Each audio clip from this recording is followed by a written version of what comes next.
Hi, this is Kerby Anderson. You know, each day we take on the tough issues and provide a biblical perspective to them. The topics we cover are wide-ranging: apologetics, theology, prophecy, creation and evolution, intelligent design, marriage, family, child-rearing, the millennial generation, trends in society, politics, economics, business, religious liberty, the Constitution, public policy, foreign policy, military policy, tensions in the Middle East, abortion, homosexuality, pornography, sexual ethics, media, technology, history, and America's godly heritage.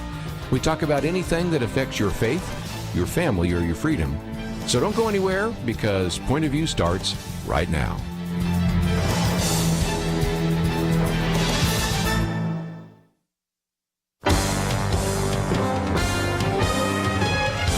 Across America, live. This is Point of View.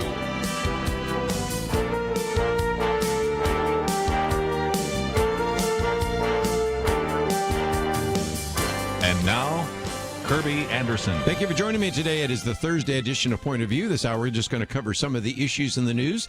Next hour, we'll kind of do a refocus, and then we will have Dr. Doug Groothuis with us for a few minutes as we talk about a book that he wrote a number of years ago that we may even break into various installments later on. It's entitled Philosophy in 7 Sentences. It was really smart, because for some of us that don't have the time, interest, or the inclination to read these philosophers, but we sort of do need to know a little bit about what they've said, because it's so relevant to the world that we find ourselves in today. He, in 7 different cases, identified one sentence that probably epitomizes what Protagoras or Aristotle or Blaise Pascal or Soren Kierkegaard, whatever, said. And I think that is really helpful. And so we're thinking we'll just do kind of a brief summary of that in the last half hour of the next hour, and then maybe occasionally bring him in on a Friday, especially the noon hour, and spend some time maybe focusing on just one of those philosophers. So we thought it'd be kind of interesting. And then at the 2 o'clock hour, we are going to bring back to the microphone somebody we haven't had here for a while, Dr. Brent Taylor, who is a pastor of the Church of the Fields and also a recognized scholar, and has written about the founding leadership. But he has a new book out called Presidential Leadership. And so we're going to talk about lessons we can learn from both Republicans and Democrats who were president that maybe teach us about courage, about building relationships, about tenacity, about transparency, a number of other things. I think you will appreciate that conversation there as well. So that's just kind of an overview of what's going to happen. But let's start with the president's speech last night. He began by saying, "This may be the most important speech I've ever made." Okay, the president's always good with hyperbole. And it, I think, illustrates to me, once again, the way the mainstream press, and even sometimes the conservative press, even some of the independent press, covers some of this. Because there are some statements that the president made, which I think maybe are a little beyond the pale. But overall, as I look at the actual text of the speech, a lot of what he said is actually true. And yet you have, I'll just quote from these writers for the Wall Street Journal, "the latest rhetorical escalation by the president as he continues to contest the results of an election he lost." Okay, so they've already concluded he lost. And then they said he merely ticked through a slew of statements that have been proven false or that his campaign hasn't substantiated in court. This, of course, is the difficulty the president faces. He has posted all sorts of things on his Twitter feed. He's reposted things. Matter of fact, in just a few minutes, we'll talk about one that he reposted about Nevada, which is false at its face. And so as a result, he lots of times has lost the credibility that he needs. It is too bad, because it would have been nice to have somebody that has a fair amount of credibility to the press. Maybe that is getting Mitt Romney to say some of this. Maybe it's Senator Ben Sasse to say some of these things, because a lot of this is true. But because it comes out of the mouth of Donald Trump, everybody goes, and I guess I'm a little weary of this hand-waving that just says, well, these are just a bunch of statements that have been proved false or have yet to be substantiated in court. Okay, most of the things he cited don't have to be substantiated in court. They're pretty accurate statements, and statements we've talked about on this program before. Others, yes, do need to be proved in court. And if you can't, well, then you lose. Simple as that. So, nevertheless, I just thought for a minute or two we would give him his due and also take a little bit of the fact-checking to in a serious way. It was interesting. If you haven't been following it, there's been a back and forth between Bret Baier, who's at Fox News, and some of his critics saying that they don't fact-check President Trump enough. And so he went back and pointed out that before they played some of the clips by the president, did a fact check. They did some at the end, and they still said, well, that's not enough. And it's like, okay, you have to almost interrupt the president after he makes a statement. And then if you have any question about even the nuance, you've got to fact check it. And I think, sometimes I give people that speak the rhetorical freedom to make a statement, sometimes even a little bit of hyperbole, to get their point across. And so let's at least try to be fair, because we would certainly, and have done that over the years with Barack Obama. If indeed he is the next president, we're going to do that with Joe Biden, even if he has trouble sometimes putting sentences together, because you're allowed a little bit of wiggle room when you make a statement. But okay, let's go to the president's statements, and I'm quoting now. Quote, as presidents, I have no higher duty than to defend the laws and Constitution of the United States. That is why I'm determined to protect our election system, which is now under coordinated assault and siege. Okay, that's maybe a little overdone, but that's, again, some of the statements he's already made. He goes on to say the constitutional process must be allowed to continue. We're going to defend the honesty of the vote by ensuring that every legal ballot is counted and that no illegal ballot is counted. This is not just about honoring the votes of 74 million Americans who voted for me. It's about ensuring the Americans can have faith in this election in future elections. The problem, and the only problem with that is, unfortunately, now we know there were illegal ballots cast, and we have counted them because we can't go back and redo what happened. Okay, let's, if we can, get into another issue, and that is he talks about how the pandemic was a pretext, and that is where Democratic politicians and judges drastically changed election procedures just months, and in some cases weeks before the election on November 3rd. Now, is that a true statement? Yes, it's a very true statement. As a matter of fact, it's something that has caused a number of people to be concerned. It was so important that it even led to some cases going to the Supreme Court to address some of those decisions that were made in midstream in Wisconsin and also Pennsylvania before November 3rd.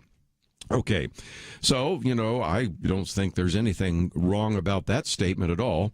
The next one is really interesting because he makes the statement that this led to an expansion of mail-in voting, opened the floodgates to massive fraud. Okay, that might be a little bit of a hyperbole, but he then goes on to say some things that are factually true, and I think, if nothing else, should not even be seen as controversial.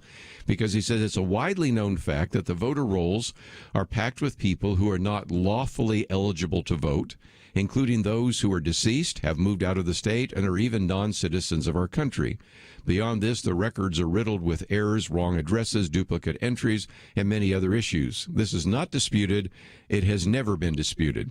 Okay, it has been disputed probably by the Brennan Center and a few others, disputed by the media that have never checked into it, but anybody that's willing to open up a book by Hans von Spakovsky or by John Fund or a variety of others knows that that is the case. And again, those are some examples of where the president made some statements and then people say, no, it's sour grapes. He's not really addressing the key issues.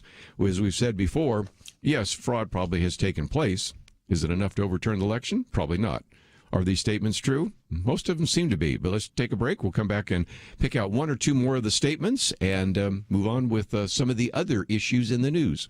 But we need to take a break, and if you find yourself saying you'd like to know a little bit more about some of the things we're talking about, as always, we've posted quite a number of articles on our website, which is pointofview.net. Let's continue on. We'll be back right after this.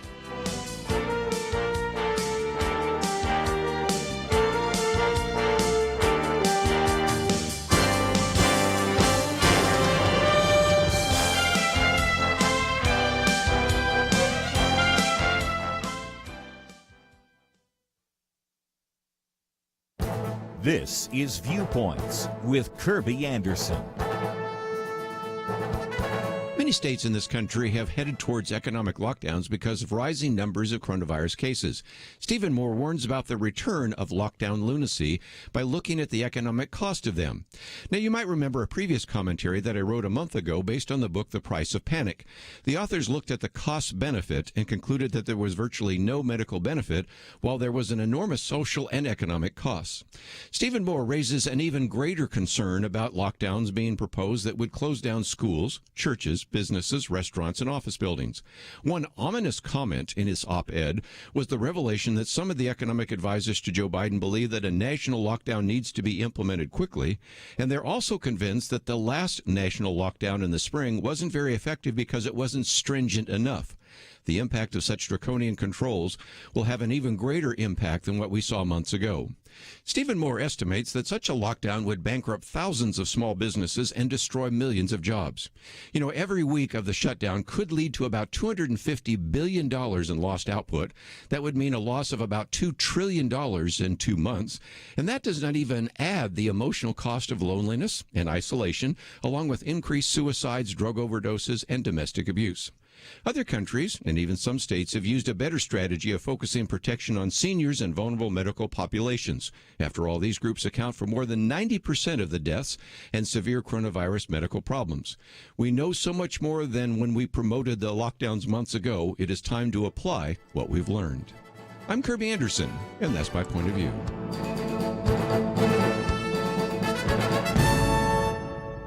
For a free copy of Kerby's booklet, A Biblical View on Anti-Semitism, go to viewpoints.info/antisemitism. Viewpoints.info/antisemitism.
You're listening to Point of View, your listener-supported source for truth. Back again, just a couple more minutes on the speech by the president. We're going to move on to so many other topics because there's a lot happening today. But one of the things that was kind of striking is the president during the speech held up some visual aids. And I think that needs to happen more often. It is amazing to me that when people give testimony, they have to hold up a cardboard box or something like that, or a piece. And you've, of course, seen Karl Rove sometimes have a chalkboard. We are in the 21st century, aren't we? Can't we use a Keynote and PowerPoint and some other things and have that show up on a screen? I mean, it just always cracks me up. I mean, you think we were in the early part of the 20th century, the way some of this is done. Nevertheless, okay, that really is only interesting in that he held up some charts that showed these spike anomalies in places like Wisconsin and Michigan. And then, of course, talked about the one that we talked about yesterday, and I even talked about the day before. And you wouldn't probably know anything about it if you watched the mainstream press, because I think I even was doing a search during the break here to see how many articles actually quote from Colonel Phil Waldron. And the answer would be almost none. And what he was doing was talking about in Pennsylvania, there was a dump of 570,000 votes for Joe Biden and only 3,200 for President Trump. You might remember that I even mentioned that yesterday, that there was about 600,000 in this testimony that was given. The estimates were that 99.4% of the votes all went for Joe Biden, and only 0.6% went for Donald Trump. Is that theoretically possible? Yes, anything is theoretically possible. Is it reasonable? Probably not. And again, it would probably be at least a little more comforting if all of these people that are waving their hands saying the president is sharing evidence or sharing or making comments without evidence or talking about information that hasn't been substantiated in a court, if they'd simply at least say, when we look at this, Colonel Phil Waldron may be an expert. He may have served in the military. He may be a cybersecurity expert, but he's just wrong for these reasons. Okay, then I'd walk away and say, that's fine. I could live with that.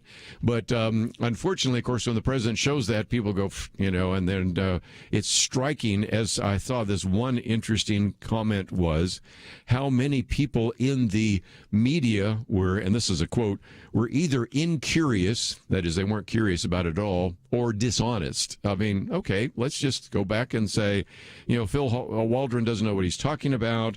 Or in just a minute, of course, we can talk about some of the individuals now, like Sidney Powell, that just don't know what they're talking about, or that now, as we're going to get into, are actually calling for people in Georgia not to vote in the Georgia runoff, because it was interesting that then into the remarks that the president made about the election, he did take some time to talk about these two Senate elections. These are runoff elections, January 5th in Georgia, and said that David Perdue and Kelly Loeffler are two tremendous people. Unfortunately, he says in Georgia, they're using the same horrible Dominion voting system, and hundreds of thousands of absentee ballots have been requested. The difference is it's one state, and we'll have our eyes on it like nobody's ever watched anything before, because we have to win those two seats. First of all, it is encouraging to see that the president, who has been so focused on his own election, still understands the importance of the next election.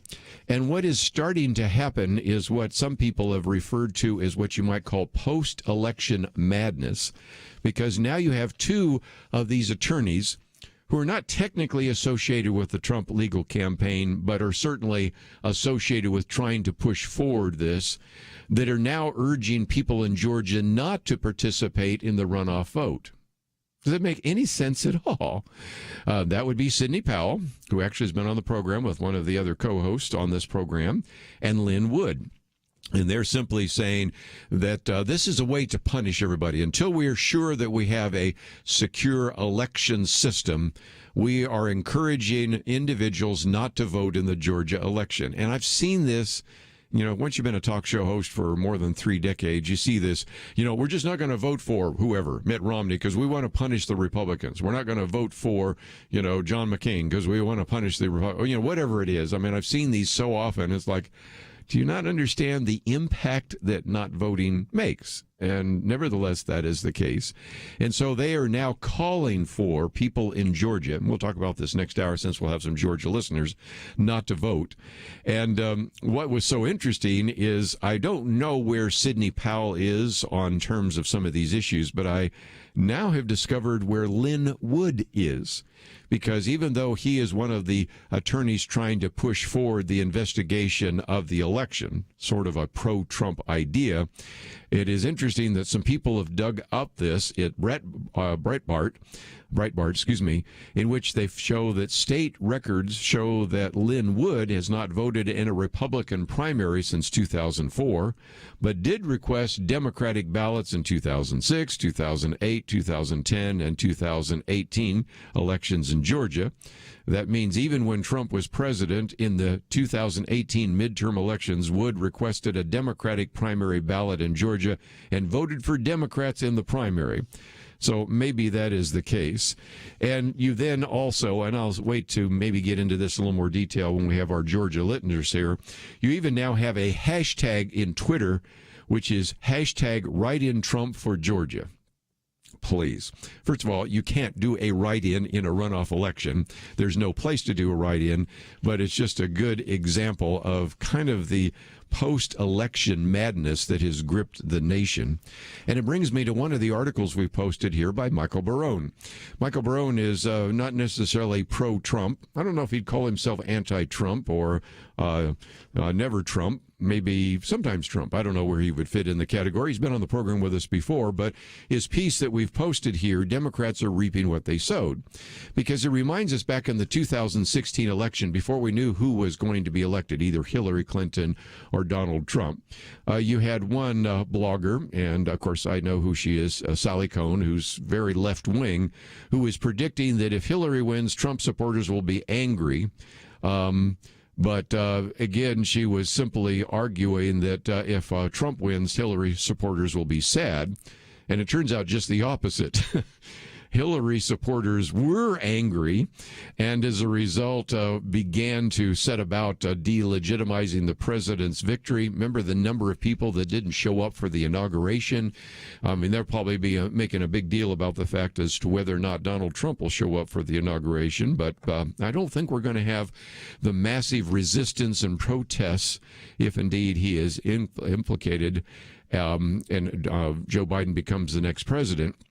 But I thought it was kind of interesting because it was, as he put it this way, it's not to say that Trump and many of his supporters are responding gracefully to the candidate's failure to repeat his 2016 election by a margin of 77,000 votes.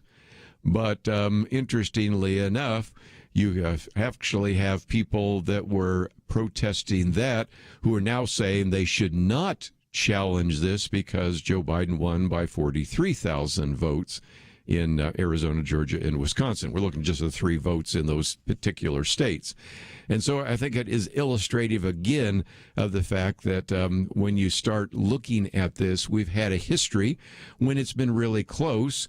There have been decisions in the past, and he mentions 2 that I've talked about. Richard Nixon choosing in 1960 to simply say, whether there's election illegality, we're simply going to move on. And then even Al Gore, who said, even though he disagreed with the decision of the Supreme Court, decided to go on. But something changed in 2016, as he says, and it was a violation of our long-standing norms in which the Obama administration intelligence and law enforcement agencies spied on the Trump campaign, then continued that even into his administration, and some of the long-standing norms were simply avoided. And he gives some great quotes here from Neera Tanden, who said, I will not accede to this, I will resist. And you might say, well, who is she? Well, that's the person that Joe Biden just chose to head up the Office of Management and Budget. Then he goes through and gives us some comments from Hillary Clinton, from Gerald Nadler, from John Lewis, from Joe Biden himself, and Jimmy Carter, all calling Trump an illegitimate president. So the point he's making is that Democrats have misbehaved in 4 years in trying to delegitimize the 77,000 vote victory in 3 states by Donald Trump. So they shouldn't be surprised that Trump and some of his supporters are maybe now a little bit concerned about a 43,000 vote victory in 3 states, because it was even closer than the 2016 election. Anyway, we're going to take a break and move on to some other topics because there are other things to cover, but I thought it would be worth at least a mention and a few comments about the president's speech, which he said was the most important one he ever gave. Maybe not, but I certainly am rather discouraged by the way the press didn't cover it or covered it poorly. We'll be right back. Having civil conversations about important issues seems to be harder and harder. Various media outlets tell people what they should believe, why they should be outraged, and getting people to actually think, well, it can be difficult. Whether it's the gospel, tax issues, social policy, or just about anything else, you need to have solid information and clear thinking to address the hard issues. You need God's truth applied. And that's what you get in less than 2 minutes with Point of View's Viewpoints Commentary, a daily resource to help you be informed and think through the things we need to be talking about. It is free and will arrive in your inbox each day when you visit pointofview.net/signup. Sometimes we know we should say something, but we're silent because we're not quite sure what to say. Viewpoints Commentary can help you break the silence and change the narrative. It can make you a more equipped agent for truth. Get your free subscription to the Viewpoints Commentary at pointofview.net/signup. pointofview.net/signup. Point of View will continue after this.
You are listening to Point of View.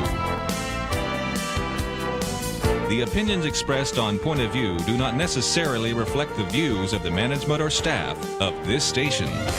And now, here again, is Kerby Anderson. Back once again, if you'd like to join our conversation, 1-800-351-1212. For a while, I want to talk about some of these trends that we are seeing that we should pay attention to, and these trends will continue no matter who is the next president of the United States, because most of this and most of the things we're talking about happen outside of government. One of the articles here, progressives are no longer defenders of free expression, and it is a good illustration of something we've talked about before when we've had Rod Dreher with us, because he's made the case that there is kind of a growing, if you will, kind of totalitarianism, but it isn't the so-called hard totalitarianism, which is experienced by some of the people he actually interviews and writes about in his book, who suffered under the Nazis or under the communists, but that was instituted by the state. In the next few minutes, I'm going to be giving you some examples, about a half a dozen. Only one of them even sort of relates to government.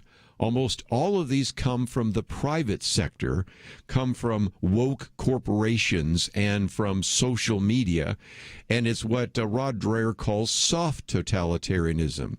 When you think about the kinds of attacks that come against individuals today, a lot of that comes from a so-called cancel culture. And it relates back to something we just mentioned a minute ago when we were talking about some of the people that have testified. There was, and I'm maybe going to dig up this clip and use it tomorrow when we have Lathan Watts with us and with Dr. Merrill Matthews, because as some of the testimony's been given, in Detroit, Michigan, or most of it was in Lansing, Michigan, by the way, in Harrisburg and Gettysburg, Pennsylvania, and Phoenix, a couple of other places, Arizona. A lot of the testimony is still somewhat light, and I think that's because they're keeping some of it for the court cases. But at one point, one of the individuals, I assume he was a representative of one of the state governments, asked, why aren't there more people out here testifying? In other words, I wasn't sure if he was being completely critical, saying, you know, there's just a handful of you talking about this, or whether he was trying to make a point that then was actually added by one of the people giving testimony. And this woman just almost interrupts him and says, well, there's a very good reason. And that is, I've lost my friends. I've lost my family. They've all turned their back on me. She says, I have been threatened. I had to finally turn off my phone. I've had to drop out of social media. At one point, she says in passing, I thought, well, it's really got my attention. I had to move out of my house. Now, you know what's going on. There are a lot of people that step forward. They give this testimony. Of course, yesterday I mentioned some of those individuals that provided expert testimony. Then Twitter just canceled their account. Or in some cases, well, we made a mistake. Oh, interestingly enough, until everybody started complaining about this.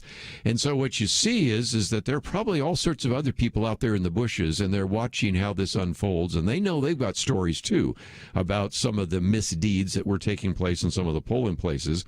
But they're seeing how those individuals that are courageous enough to step forward, what happens to them. And they go, nah, I don't think so. And this is kind of what Victor Davis Hanson is getting at, is that we used to, especially both on the left and the right, agree with free expression. Now, he talks about these as progressives. He doesn't make the distinction that oftentimes we make, that Dennis Prager makes, of the difference between liberals and the left. Because, again, let's face it, there are a number of people who we would consider to be liberals who actually have been willing to speak out and say some things that probably weren't necessarily appreciated by their fellow liberals or leftists. But, you know, whether it's Jonathan Haidt, Jonathan Turley, Alan Dershowitz, I mean, we've made kind of a long list of individuals that are the classic liberals who say, I may disagree with what you say, but I defend your right to say it. But unfortunately, most of the progressives on the hard left, they're not saying that. But here's what Victor Davis Hanson says. He says, a half a century ago, progressives used to push limitless free expression, blasting conservatives for their alleged blinking traditionalism. They boasted of obliterating once normal boundaries in art. We've had those conversations here on Point of View, music and literature, to allow nudity, profanity, sexuality, anti-American boilerplate. Now, he said, the left is like the Victorians, puritanical, repressive, hypersensitive, even totalitarian censorship of book banning and book burning is taking place. And so the first example he uses is one that we did on the program. We interviewed, you might remember, Abigail Schreier, and her book is entitled Irreversible, Damage, the Transgender Craze Seducing Our Daughters. It's talking about this rapid onset gender dysphoria. All of a sudden, I think I'm a boy, and so I am going to actually dress like a boy and even get hormonal treatment so that I can no longer be considered a girl. I'm a boy, and they're doing this at a very young age. Well, what was the reaction? Well, this comes from one professor at the University of California at Berkeley called for banning the book. Her quote was, "I do encourage followers to steal Abigail Schreier's book and burn it on a pyre." So Victor Davis Hanson says, well, what happened to the self-appointed liberal watchdog? That's the American Civil Liberties Union. I'm sure they would step in to defend free expression. No. He points out one ACLU official actually, he says, poured gas on the burning fire. This individual with the deputy director for transgender justice, the ACLU person said, stopping the circulation of this book and these ideas is a 100% a hill I will die on. So again, you know, liberals steal, burn, die. Okay, that's just the first. Okay, so the second one that Victor Davis Hanson uses is Jordan Peterson. There's another classic liberal, not a Christian, of course, best known for his book, which I have on my shelf and I've been reading through over the years, 12 Rules for Life, An Antidote to Chaos. Well, now he has published the new book, Beyond Order, and the staffers at the Canadian branch of Penguin Random House confronted the management over even publishing the book. Of course, this is very reminiscent of course, the author of a variety of other books like Harry Potter, you know, but nevertheless, it's just a good example, again, of how there are individuals that are really attacking the book, criticizing it for all sorts of issues that you've heard here before.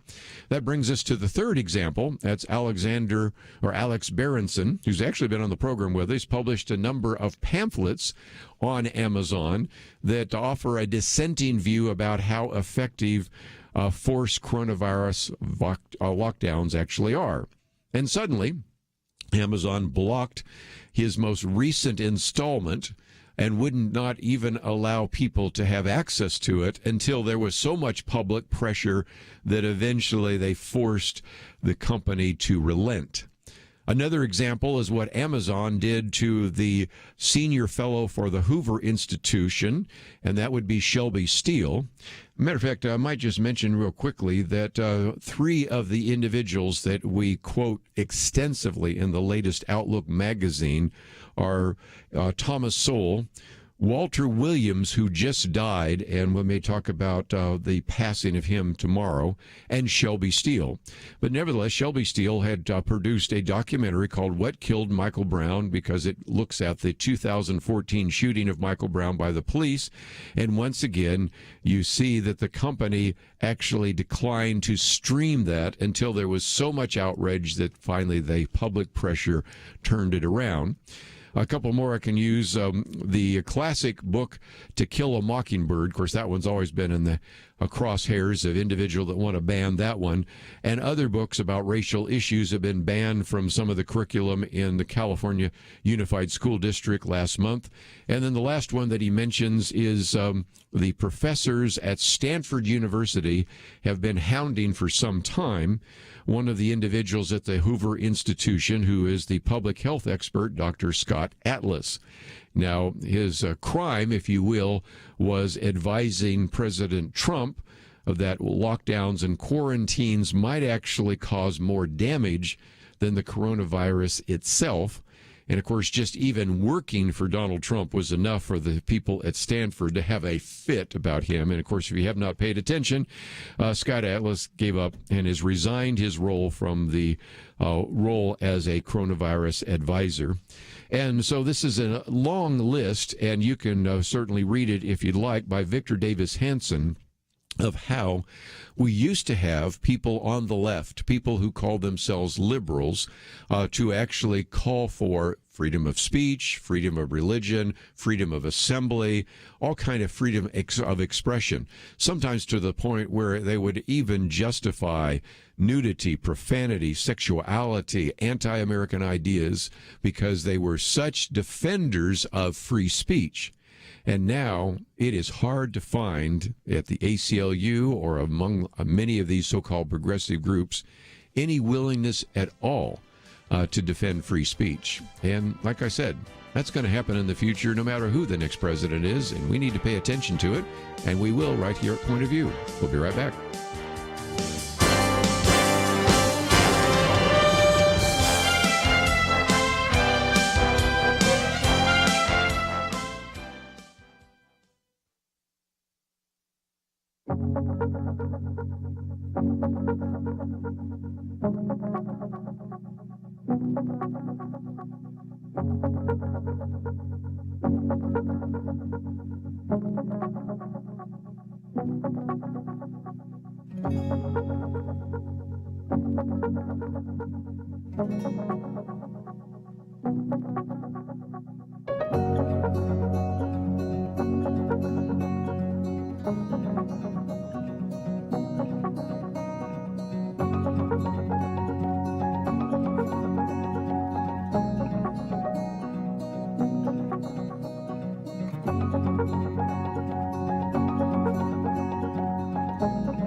Now, back to Point of View, your listener-supported source for truth. Back for a few more minutes, and let me just, if I can, talk about how to help people in the economy.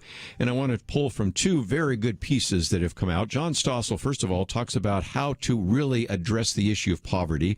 And this article, which we have posted here, Better Than Charity, is also the title of his new video. So we'll get into that. And then also, especially about 2 hours from now, we're going to be talking about leadership. John Mackey, who is the CEO of Whole Foods, has a new book out called Conscious Leadership, in which he talks about, again, how in some respects business and a free market can actually do so much more to elevate people. And so, it's matter of fact, there's a very good piece that came out even by the editorial board of the Wall Street Journal, which was entitled Whole Foods capitalism. He's always bothered some of our friends that tend to go to Whole Foods, who tend to be more on the left side. I go to Whole Foods too, but, we recognize that it may be skewing a little bit more to the Democrats, a little bit more to the leftists. And then they say, but even though we like Whole Foods, we just can't believe this CEO actually believes in the free market. Well, it's the free market that's providing all these wonderful goods that you get to eat. But nevertheless, let's get into both of these real quickly, because, again, these are principles that apply no matter who the next president is. And John Stossel points out the fact that really charity is good, but if we really want to help people, giving them a job is even better. And that makes a great deal of sense as well. He points out that many of us will give money to charity this month, and I encourage you to do so. But at the same time, he says, unfortunately, charities haven't ended poverty. So because of that, 56 years ago, politicians said, we know, we'll end it. And he shows a clip on the video of the war on poverty. Well, okay, 56 years ago, how much does this war on poverty cost us? $27 trillion. And we're actually no better off. Shortly after the time, to be fair, when the war of poverty was first implemented, it did decrease the percentage of people below the poverty line, but since then it's just flatlined. And the point he's making is that before the war on poverty began, Americans had been steadily lifting themselves out of poverty. Year by year, the number of families in poverty, defined as earning less than 3 times what they need to feed themselves, decreased. Then welfare began, and for about 7 years, the progress continued, and then it stopped. And there's a very good reason for that, because he quotes from one of the individuals from the Ayn Rand Institute who said, well, welfare taught them they didn't have to work, because if you get a job, your checks get smaller. And so in some respects, he actually points out that that is the case, and then gives very good comments about the fact that charity is better than government handouts, because charities are free to help people who are truly needy, but also, he says, to give them a push and find out who needs a kick in the, where, to get them working in the right direction. And so he talks about giving money to one of them called the Doe Fund to break which is a goal of actually trying to break the devastating cycle of homelessness by teaching men to take pride in their work, and talks about that. But then talks about how lots of the other charity and charitable gifts were complete disasters. And of course, he quotes from Mark Zuckerberg, for example, who gave $100 million to improve the schools in Newark, and it was just all basically wasted. And then spend some time just talking about the fact that if you really want to do what you can to help people, what you need to do is obviously get them employed, because first of all, we all understand only so well that work can be meaningful to individuals. It can provide a sense of self-esteem. It can order your life, because you have to get up every day and you have to go to work, but you also have the benefit of all of those resources as well. And he reminds us that really the free market has been a phenomenal opportunity in the last 2 centuries to actually improve the standard of living. Because one of the people that he quotes from the Ayn Rand Institute says, quote, 200 years ago, almost all of us were earning what the United Nations today defines as extreme poverty. That would be $2 a day or less. He says that was 94% of all the people on planet Earth. Today, only about 8% are that poor.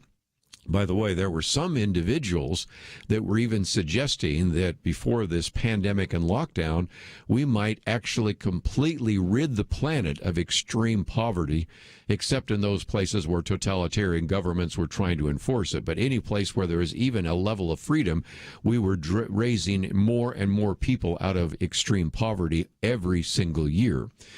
So that I thought was kind of interesting. Nevertheless, he says why? Not because of charity, not because of foreign aid, but by employing people. He says businesses are the most efficient because they have the right incentives. You won't survive if you're not efficient. Government has, of course, none of those incentives, and charities are kind of mixed. Some are good, some are not. And so, if nothing else, this piece I posted for you to read, Better Than Charity, shouldn't keep you from giving to a charitable organization or even to this organization, but at the same time, the ultimate solution for a lot of poverty is a free market and a job. Which brings me to my other piece, and this one was again posted in Wall Street Journal, Whole Foods Capitalism. And they say, Bernie Sanders may have made socialism mainstream, but John McKay, I think he goes by McKee is how actually he pronounces his name, isn't buying. Recently, the Whole Foods CEO characterized socialism as trickle-up poverty while defending capitalism as the greatest thing humanity has ever done. He offers these remarks as he's promoting his latest book, Conscious Leadership. The title points to the strategies he pursued in building Whole Foods, but he says the subtitle captures his larger message that is elevating humanity through business. His argument is that businesses make money by creating value for others, producing goods or services that people want and can't afford, creating livelihoods for workers, providing returns for its investors, and helping communities. And so that he goes on to say that when he founded Whole Foods, he admits that he wanted to make money, but he emphasized that what he really wanted to do was to pursue his passion to put fresh and healthy food within the reach of all Americans. And he says too many progressives and even universities never see the larger story because they can't get themselves past the idea of profits, which they believe are dirty, and too many business leaders fail to push back. So if nothing else, that's why he's written that book. I may do a commentary on it. If we could get him on the show, it'd be fascinating because he's one of those that has also challenged things like the Affordable Care Act, come up with much better ways to provide health care for his employees, and really is an individual that I've been watching over these many years, but nevertheless, a good example of what he calls Whole Foods capitalism. My Viewpoints commentary today, which is available to you, is called Lockdown Lunacy, as we are seeing more and more people calling for lockdowns once again. I first of all remind you of the interview that we did on The Price of Panic, in which the three authors looked at the cost benefit of these lockdowns and concluded that there was a very high cost and almost no benefit.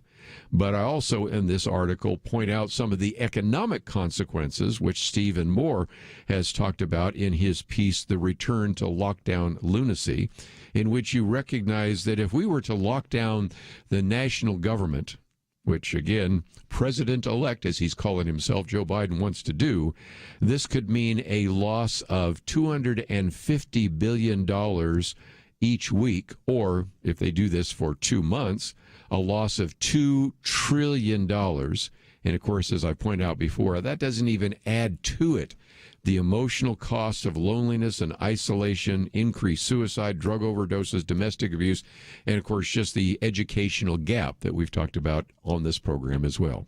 So anyway, that is available to you as well. So if you find yourself saying, okay, I'd like to read a few of these articles that you've been talking about, maybe even post them on their website, our Facebook page, or Twitter feed, go ahead and do those. They're all available at our website, pointofview.net. We'll be back right after this. Sometimes I think about seeds. You ever stop to consider that some seeds become entire trees and some trees grow up and produce fruit? Other seeds become flowers or vines that bring us vegetables or berries. And some trees don't have fruit, but they're just pretty, especially in some parts of the country when it comes to the fall colors. Yes, sometimes my mind goes off like that. And I also think about such things when it comes to the seeds that so many have planted in the quest to impact our nation through Point of View Radio. You may think that your gift is a small thing, but like a seed, it can grow to have an impact beyond your imagination. If you want to see beauty again in America, consider planting a seed today and making a difference by joining the Point of View Truth Team. Get the details today, right now, by visiting pointofview.net/team or call us at 1-800-347-5151. Plant a seed for a great future. Cultivate truth. Pointofview.net/team and 800-347-5151. Point of View will continue after this.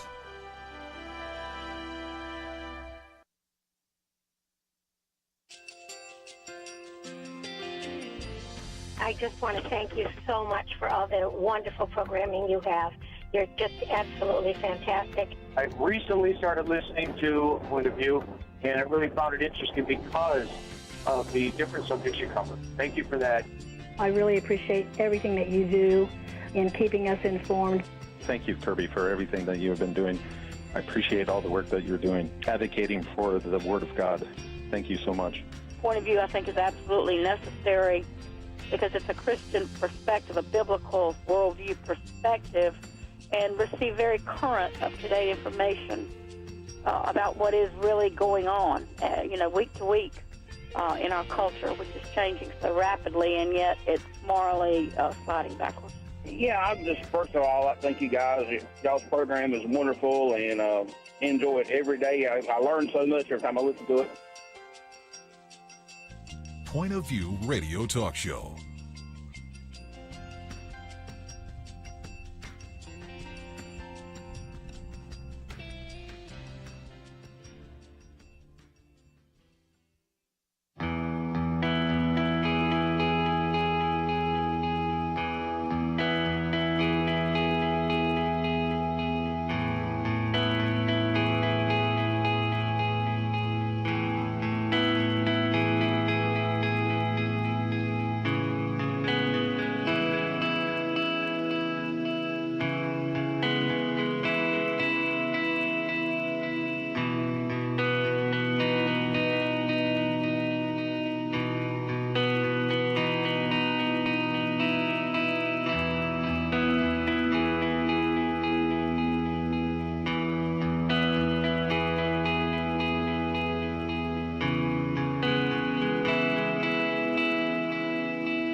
Hi, this is Kerby Anderson. You know, each day we take on the tough issues and provide a biblical perspective to them. The topics we cover are wide-ranging: apologetics, theology, prophecy, creation and evolution, intelligent design, marriage, family, child-rearing, the millennial generation, trends in society, politics, economics, business, religious liberty, the Constitution, public policy, foreign policy, military policy, tensions in the Middle East, abortion, homosexuality, pornography, sexual ethics, media, technology, history, and America's godly heritage.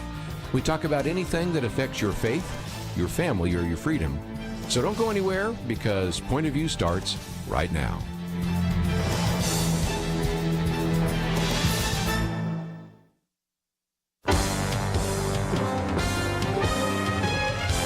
Across America, live. This is Point of View.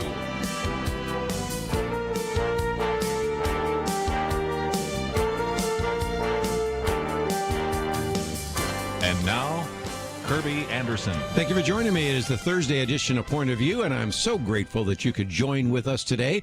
Over the next 2 hours, we're going to cover a lot of different topics. We're going to get into the news. The president gave a speech last night, which he said was the most important speech I've ever made. Maybe a little bit of hyperbole, but we'll talk about what he did say about the election, what was said or poorly said by some of the media reports, and then we'll get into some other issues as well. We've posted some articles entitled Better Than Charity. That one actually is a very good piece by John Stossel. One by also Michael Barone, The Democrats Are Reaping What They Sowed, which I thought was kind of interesting in light of the speech by the president last night. And then another one which I've entitled Identity, Politics, and Diversity Quotas. Won't really get into that too much, but a lot of it has to do with some of the people that Joe Biden's putting on his potential cabinet, who actually are calling for, if you will, diversity quotas. Instead of saying, let's get the most competent person that should be in the Federal Reserve, the most competent person that should be Secretary of Defense, or the most competent person to head up Office of Management and Budget. No, we're going to make sure that we have all sorts of individuals from the various, if you will, victimized groups that have to be put in there as well. And it goes into some detail about how everybody is pressing the president-elect, as he calls himself, to have a Hispanic here, a black here, an African-American here, maybe LGBT here, transgender here. It's just bizarre. But anyway, we have posted that article for you to read as well. And most of us would say if we can provide some opportunity, if we want to call it affirmative action for somebody who is very qualified, who represents some level of diversity, that would be good.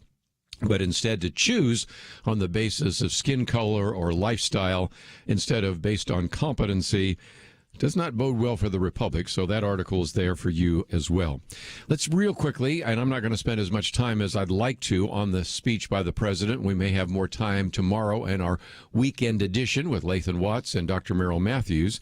But the president last night tried to lay out some of the anomalies, irregularities, and some of the questions he believes are evidence of fraud, and went through a number of statements that may have been over the top in claiming that this is a coordinated effort of assault and siege and fraud. And so you can understand why some people simply said that it was the latest rhetorical escalation over the results of an election he lost. But then many of the critics have said, well, he just made a number of statements that have either been proven false or that his campaign is not substantiated in court. And I thought, to give the president his due, which unfortunately the mainstream press is not, it would be good to at least talk about some of the things he said that are easily demonstrably true and are certainly not easily dismissed with this kind of hand-waving that takes place from the media. For example, at one point he said it's widely known that the voter rolls are packed with people who are not lawfully eligible to vote, including those who are deceased, have moved out of the state, and are even non-citizens of our country. Beyond this, the records are riddled with errors, wrong addresses, duplicate entries, and many other issues. And he said, this is not disputed. It has never been disputed. Okay, well, maybe the Brennan Center, some politicians have disputed this. Certainly some of the people in the media that apparently have never checked into this don't know that we have hundreds of counties in which there are more people on the voter rolls than people who are eligible to vote. And so this is something that should certainly be the case. In one place, he actually used some visual aids. And I'm always surprised that when we hold up a chart, we're thinking, again, that might work in the 19th century, the 20th century. Can we use like Keynote or PowerPoint or, some graphics? But anyway, he held up a couple of charts. One in which he talked about the spike anomalies in Wisconsin and Michigan. And, of course, we've talked about that before. But then he also mentioned one that I would imagine anybody watching this would go, I don't even know what you're talking about, if all they were doing was watching the mainstream press. Because he was talking about that in Pennsylvania there was about 600,000 votes in round numbers. And 570,000 of those votes went for Joe Biden, and only 3,200 went for President Trump. This was a vote dump.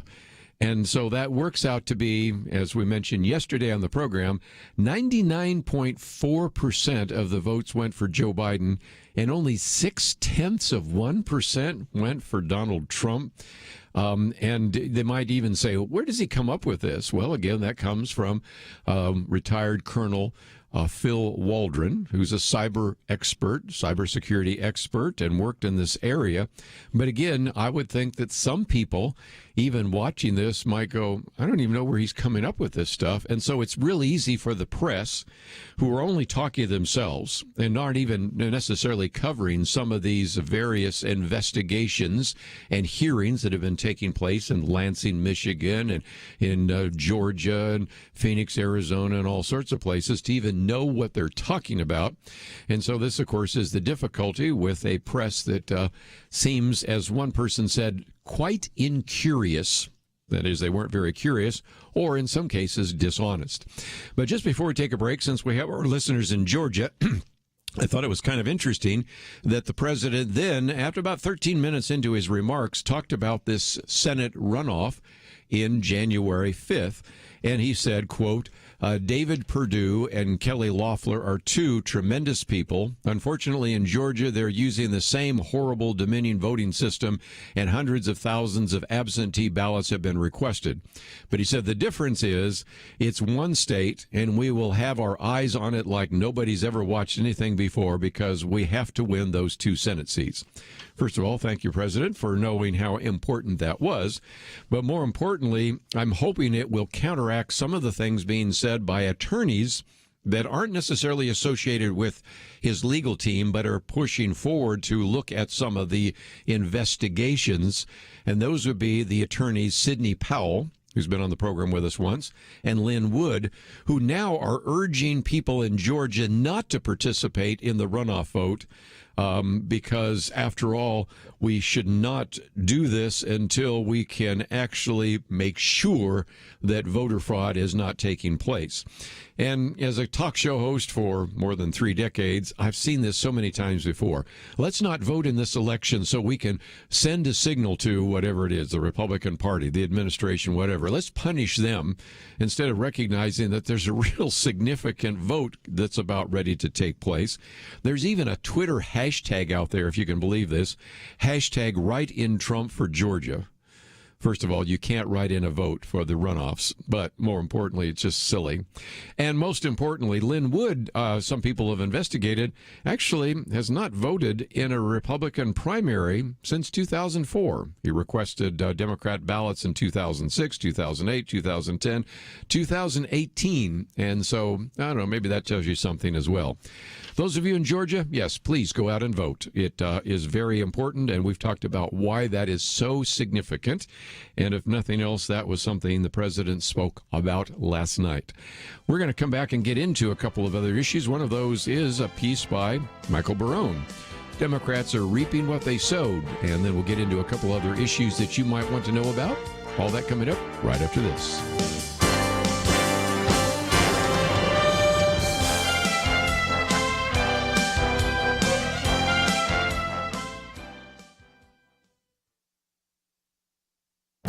This is Viewpoints with Kerby Anderson.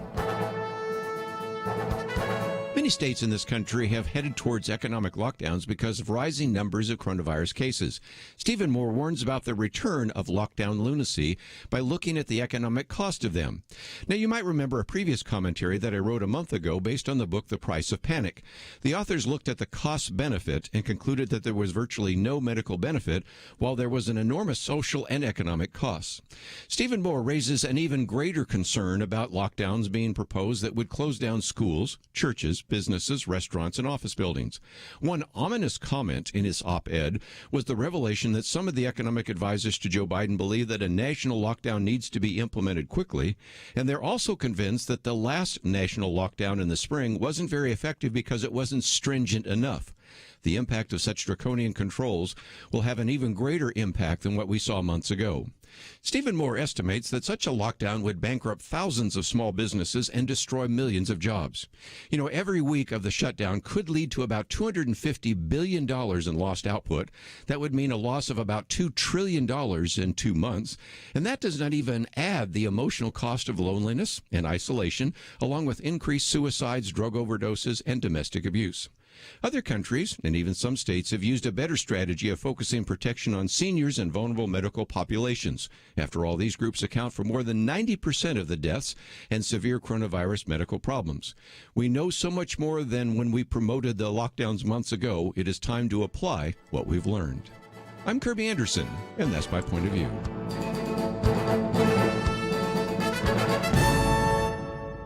For a free copy of Kerby's booklet, A Biblical View on Anti-Semitism, go to viewpoints.info/anti-Semitism. Viewpoints.info/anti-Semitism.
You're listening to Point of View, your listener-supported source for truth. Back once again, let me just mention that in about 15 minutes, we're going to have Dr. Doug Groothuis on. We're going to be talking about his book, Philosophy in 7 Sentences. I think he's done a very good job of really helping us understand philosophy. Let's be honest, most of us are not going to read these heavy philosophical books, but he's figured out a way to kind of summarize with one sentence what some of these philosophers have said, and then goes into it in a little more detail. So my thought is to sort of cover the book briefly in about a half an hour, and then maybe over the next couple of weeks have him from time to time join us to talk about one of those philosophers. It's kind of a painless way of learning some things that are very important if we're Christians and certainly trying to understand the world that we live in. So did want to mention that as a program note. Also, at the top of the hour, we're going to have in studio with us, somebody's not been with us for a while, Dr. Brent Taylor. He's the pastor of First Baptist Church Carrollton and the Church of the Fields, but most importantly has in the past written a book called Founding Leadership, has a new book out now on presidential leadership.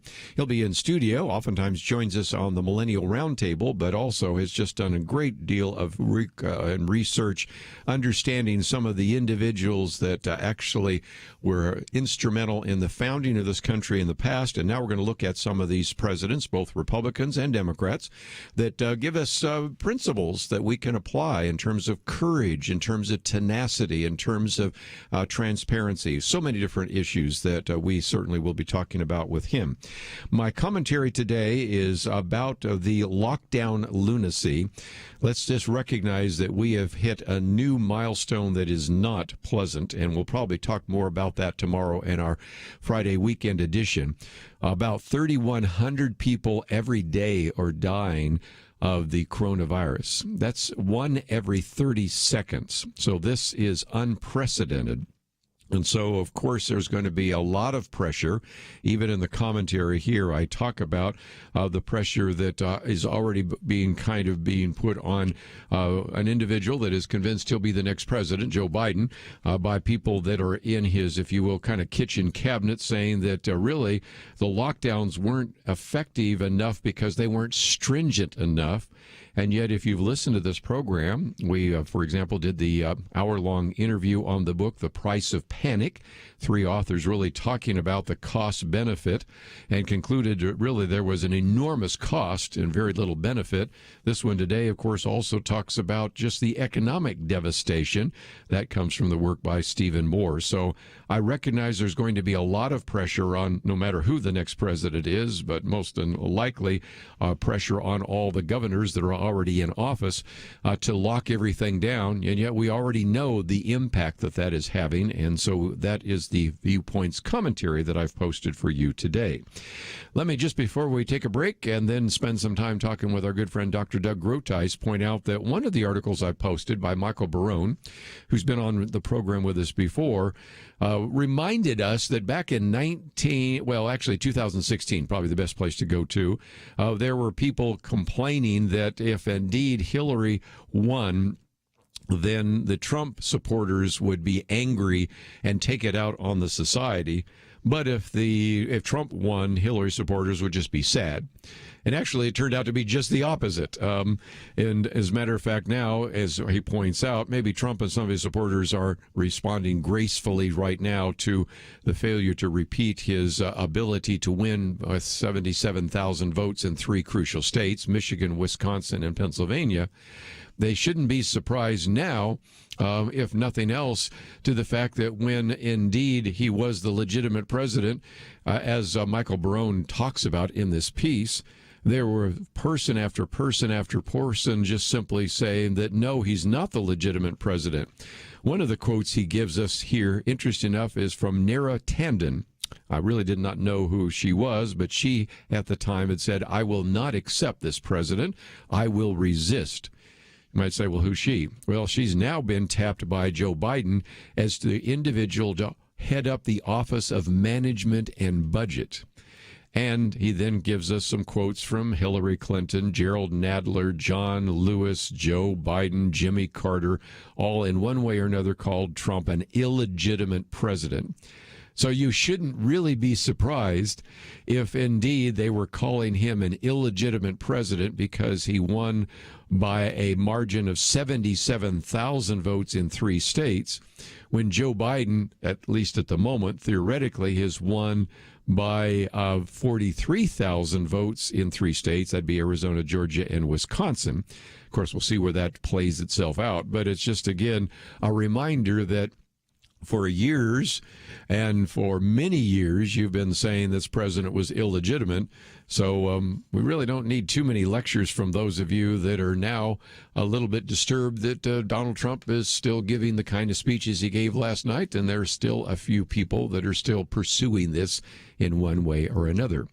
But before we take a break, I thought we would also talk about another one of these articles that I've posted, because it ties very well to a video, and it's entitled Better Than Charity. It's by John Stossel. He points out that this month a lot of people are going to be giving to charity, and if nothing else, certainly that is one way to address the issue of poverty. But he reminds us that 56 years ago, the government, and in particular, President Lyndon Johnson, declared a war on poverty. The cost of that war so far, $27 trillion, $27 trillion, and points out that if you look at the graph on his video, and we have a link to it as well, you'll see that when they first implemented this, there was a little bit of a decrease in the poverty rate. Some of that had been happening even before the war on poverty was declared. But then after about 7 years, it just stopped and it plateaued. And he has quotes in the video and in this article from one of the individuals of the Ayn Rand Institute that said, well, welfare taught people they didn't have to work because if you get a job, your checks get smaller. And he begins to point out how this has not necessarily worked very well. The charities sometimes can do a good job because they are free to help people who are truly needy, but they're also free to tell some people that they need a kick in the you-know-what to go out and get a job. And so he talks about some of those charities that do that indeed. But then this head of the Ayn Rand Institute reminds us that 250 years ago, almost all of us were earning what the United Nations today defines as extreme poverty. That's $2 a day or less. He says that was 94% of all people on planet Earth. Today, only about 8% are that poor. And I might just point out that, as we have said on this program, until the pandemic and lockdown, which has affected so many, we were on the road to eventually getting rid of extreme poverty around the world, except in those places where totalitarian governments did not allow any freedom at all. Because if you provide freedom and a free market, we can actually raise people out of poverty. And again, he points out that charity can certainly make a difference. But in many cases, the best thing that we can do is provide a free market economy. And so that is a piece that I wanted you to see because, again, there's going to be such a call for having government spending more money, which, by the way, is money the government doesn't have. The government is actually, let's go back to that 27 trillion. Government's about $27 trillion past broke. So it's borrowing money from our children and grandchildren to pay people not to work. I have a better idea. Let's put people back to work. Let's not have a lockdown, and let's recognize that the free market is a much better solution to some of that as well. So again, if you want to find my Viewpoints commentary today, it's on the lockdown lunacy. It takes you through some of those numbers. And again, if we are even thinking seriously about a lockdown, Stephen Moore estimates that the next shutdown could cost about $250 billion every week. And if you did that for 2 months, you're talking about a loss of $2 trillion in 2 months. And that is a disaster economically. But it doesn't even count all the other things we've talked about in terms of the emotional cost of loneliness and isolation, increased suicide, drug overdoses, domestic abuse, and just the whole educational achievement gap that has developed over time. So that is another resource that we have on the website, a couple of these good articles. When we come back from the break, we're going to spend some time talking about philosophy for a few minutes. It's something maybe you've never really thought about, but some of these philosophical ideas make their way into all sorts of conversations. It will be, I think, helpful to you in terms of doing evangelism, in terms of really being able to answer people's questions and doing apologetics. And most importantly, I think it'll just feed your mind for a few minutes. And I think he's found a very good way of actually summarizing the philosophy of 7 different philosophers with 7 different sentences. And so I think you will appreciate that. And then next hour, we're going to be spending some time with Dr. Brent Taylor as we talk about presidential leadership. And I know you will enjoy that. 1, because it's principles of leadership, and 2, because you'll learn a lot more about American history. And boy, do we need to teach that as much as we possibly can. Let's take a break. We have a lot more to cover. We'll do so right after this. Having civil conversations about important issues seems to be harder and harder. Various media outlets tell people what they should believe, why they should be outraged, and getting people to actually think, well, it can be difficult. Whether it's the gospel, tax issues, social policy, or just about anything else, you need to have solid information and clear thinking to address the hard issues. You need God's truth applied. And that's what you get in less than 2 minutes with Point of View's Viewpoints Commentary, a daily resource to help you be informed and think through the things we need to be talking about. It is free and will arrive in your inbox each day when you visit pointofview.net/sign-up. Sometimes we know we should say something, but we're silent because we're not quite sure what to say. Viewpoints Commentary can help you break the silence and change the narrative. It can make you a more equipped agent for truth. Get your free subscription to the Viewpoints commentary at pointofview.net/signup. pointofview.net/signup. Point of View will continue after this.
You are listening to Point of View. The opinions expressed on Point of View do not necessarily reflect the views of the management or staff of this station. And now, here again, is Kerby Anderson. If you listen to this program any length of time, you know how important it is for you to understand worldviews and philosophy. And certainly it's going to be helpful in terms of your evangelism, apologetics, and even in your own Christian growth. But I think what is going to certainly happen is a need for us to figure out a way that maybe we could learn that in a simpler and easier way. Because if you think all of us are going to sit down and read heavy philosophy books, well, guess again.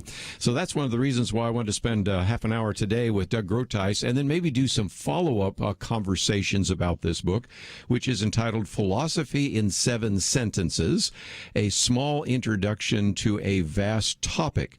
Now, it is a good way to look at kind of a summary sentence or two that helps describe some of these individuals that are so important in terms of our thinking. So I wanted you to know about that, and also certainly take the time to maybe visit the website for Doug Groothuis, or even get a copy of the book, which came out actually 4 years ago, but we thought it would be a great conversation discussion to have today. Doug Groothuis, as you well know, is a professor of philosophy at Denver Seminary. He is a member of the Evangelical Theological Society, Evangelical Philosophical Society, the Society of Christian Philosophers, has his bachelor's and PhD from the University of Oregon, a master's degree from the University of Wisconsin at Madison. He's been on the program with us for literally decades. I mean, the first couple of times we had him on talking about unmasking the New Age and confronting the New Age, a book that we have so appreciated, which he's now updating and revising on apologetics, Christian apologetics, a comprehensive case for Christian faith. Of course, his book, Truth Decay, and so many others. So, Doug Groothuis, always great to have you on the program with us. Well, thank you. It's good to be back. One of the things we have suggested, and I think you and my producer have talked about this, is today we'll give a summary of the book, and then apparently you have some free time on Fridays, so we thought maybe we'd have you come in on a Friday or two, or maybe 7 Fridays in a row, however it works out, and then we'll go into more depth into each one of these philosophers, and this would be maybe a great way for us to learn about some of this without having to pick up these heavy tomes and try to dig through those. So that's something I'm kind of looking forward to. But talk about the idea of this 7 sentences, because early on in your book, you talk about the fact that you sort of came upon this by seeing some other people that tried to take some heavy ideas and put them in a little more manageable and understandable way. Right. Well, I saw a lot of books out there with numbers and then subjects. So I've got a book in my hand now called History of America in 101 Objects. Yes. I haven't read that book, but I have it. And I kept seeing all these books about different topics related to numbers of objects or numbers of places. And I thought, well, what do philosophers have? Well, what we have are ideas. We have sentences. So I tried to think of doing a short history of philosophy in 7 noteworthy sentences. And these are ideas that I've been wrestling with and writing about and teaching about now for decades. And the idea just kind of came to me in a flash. And I thought I could organize a discussion about philosophy, which is really just thinking well about what matters most around these 7 different sentences. Yes. I might just mention, too, we have a way that people can get it in paperback or Kindle. And for people listening right now, I mean, we're not going to get too heavy, but enough for you to learn. You might number 1 to 7. And let's just kind of work our way through this. Protagoras. You might not even know how to spell that, but that's okay. Man is the measure of all things. And how many times, Doug, have we heard, man is the measure of all things? That's kind of the basis of humanism, atheism, Marxism. So talk about that, because in some respects, we go all the way back to the Greeks to understand this idea that we don't measure everything by God's word. Some measure it by human beings. What about that? Right. Well, I wanted to go back to the source, really, at least in philosophy. Protagoras was what's called a pre-Socratic philosopher, and Socrates didn't like him too much, and I quote Socrates against Protagoras. But the idea there is that, as you said, man is the measure of all things, of things that they are, and of things that are not, that they are not. And what he's saying is that we determine reality. That is, it's not just that we use measurements to measure things, but notice that statement, man is the measure of all things. So the way this works out is, think of some of these old sayings of different strokes for different folks, or whatever floats your boat is fine for you. There's some hedonism mixed in with that too. But it's what we call relativism. And relativism has different forms, takes different shapes at different times. But the idea is that, well, we can be sure of our own consciousness. I mean, I exist and I have thoughts and I make value judgments. So why don't we just leave it at that? Why worry about whether our judgments correspond to the objective world? Don't worry about whether or not they're true or false, but rather just say, I am the measure of reality, whether it's about morality or politics or religion or anything else. So you live in your own safe bubble, basically. Yes. And a good example of that, as we go through this, is a lot of people are going to say that there are people that probably don't even know who that is, but they live that lifestyle. And so in some respects, you give us an understanding of some of the structure, which, since we mentioned Socrates, let me go to the second chapter, because Socrates probably a little better known for an unexamined life is not worth living. So this idea that you should evaluate what is taking place and you should make judgments about that is something that we actually have inherited from Socrates. In many ways we have. And he was really an opponent of Protagoras, because Socrates went about ancient Athens talking to people, getting involved in dialogues about things like what is the good, what is true, what is beautiful, what is the best way to organize civil society. And his goal was not to just sample opinion or to express himself. His goal was to find truth. So he says the unexamined life is not worth living. It's a bit of an overstatement, because not everyone has to be philosophically deep to lead a worthy life. But his basic point, even if it's hyperbolic, is that as a human being, you have the opportunity to ponder things, to ruminate, to ask big questions and reflect and spend some time thinking about them. And to go back to Protagoras for a minute, one of Socrates' critiques of Protagoras is that he makes learning impossible. In fact, he makes teaching impossible, because if you want to learn something, you want to grow in your knowledge, you want to gain awareness of the world. And if knowledge is nothing but just your own opinion, if you're the measure of all things, then there's no such thing as learning, meaning to gain knowledge, to become more wise. And there could be no such thing as teaching, because who could be any wiser than anybody else? If man, each individual person, is the measure of all things. So Socrates was not very impressed with Protagoras, and I'm not either, but I think it's helpful to go back to him to raise some of these questions, because some things are relative and some things are not relative. Sure. So Socrates gives us a terrific example of a very courageous philosopher who was really pursuing the truth. What about Aristotle? That's our third particular Greek, and then we're going to go on to some maybe Christian philosophers. But Aristotle, all men by nature desire to know. And so from Aristotle, we get this idea of course, epistemology, ethics, even aesthetics, ethics, those kinds of things. And if nothing else, we also find ourselves living in a world that was influenced by the Greeks, including by Aristotle. Right. Well, Aristotle is one of the great philosophers of all time. He's what we call a systematic philosopher, unlike Protagoras and Socrates, in that he tried to figure out everything that was available to know during his time. And at the beginning of his book, Metaphysics, which has to do with the nature of being, he says all men by nature desire to know. And what he's really tapping into there, although he didn't have access to biblical revelation, is that part of being made in the divine image is to gain knowledge. And if we go back to Genesis, we see that our first parents were put on earth to know God, to know creation, and to develop it and cultivate it. But what I try to add to Aristotle is that we, in our fallenness, sometimes try to escape reality. Mm-hmm. And I have a quote from T.S. Eliot Yes. to that effect. He says, humankind cannot bear too much reality. So we have this inner conflict where we desire to know. We want to know our physical state, so we go to a physician. But we may not want to know our true character, so we can deceive ourselves.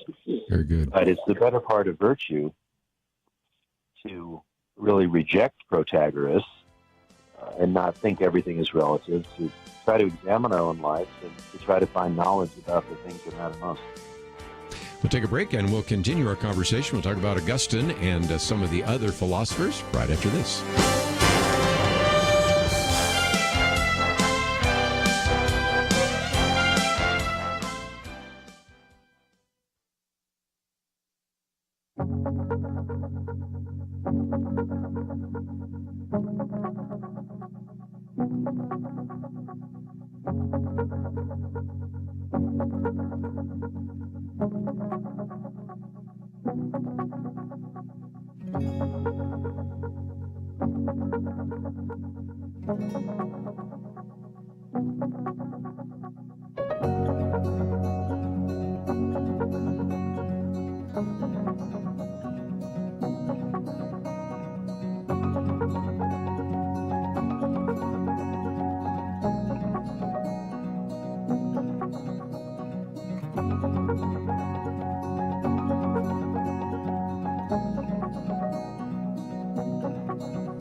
Now, back to Point of View, your listener-supported source for truth. Continue your conversation with Dr. Doug Groothuis. Let me just mention that his book is entitled Philosophy in 7 Sentences.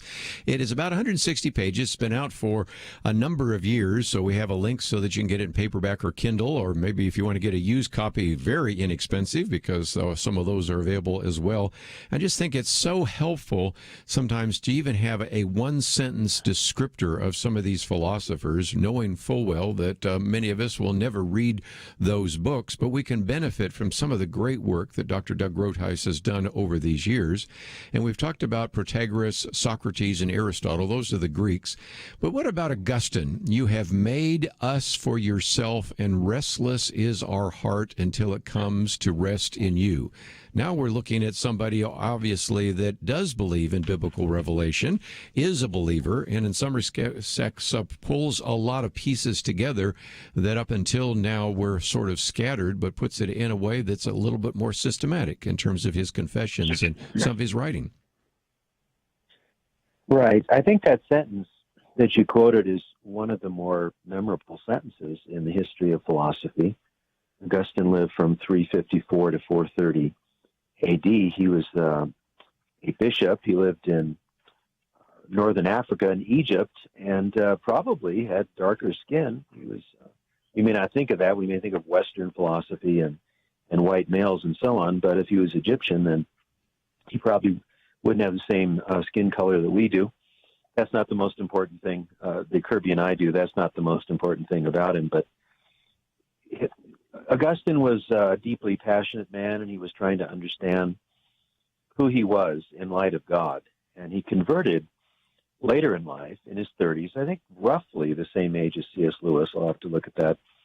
But he journeyed through a lot of non-Christian philosophy, and for a time he was in a group called the Manichaeans, and they thought that the physical world was evil and you had to escape it into a higher realm to be spiritual.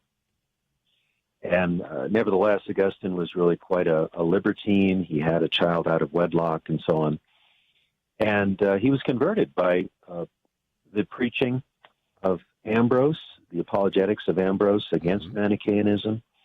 And he eventually went on to write a vast corpus of books, but he's very famous for the Confessions, which is a spiritual autobiography.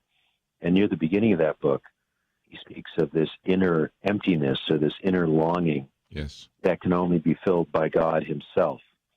And Pascal said something similar when he said that there's a God-shaped vacuum in every person that only God can fill. That's a paraphrase of Pascal, actually, not his exact words. So in this chapter, I look at the idea of what is it about the self that is needy and empty, and what really is the self. And I reflect a little bit on an account in the Confessions where Augustine reflects on a time when he was with some other young boys, and they stole some pears just for the sake of stealing pears. They had no need for the pears at all. And I share this sometimes when I teach in secular settings, and a lot of people say, well, so what? He was a kid. He stole some pears. Get over it. I say, wait a minute. He's looking his conscience.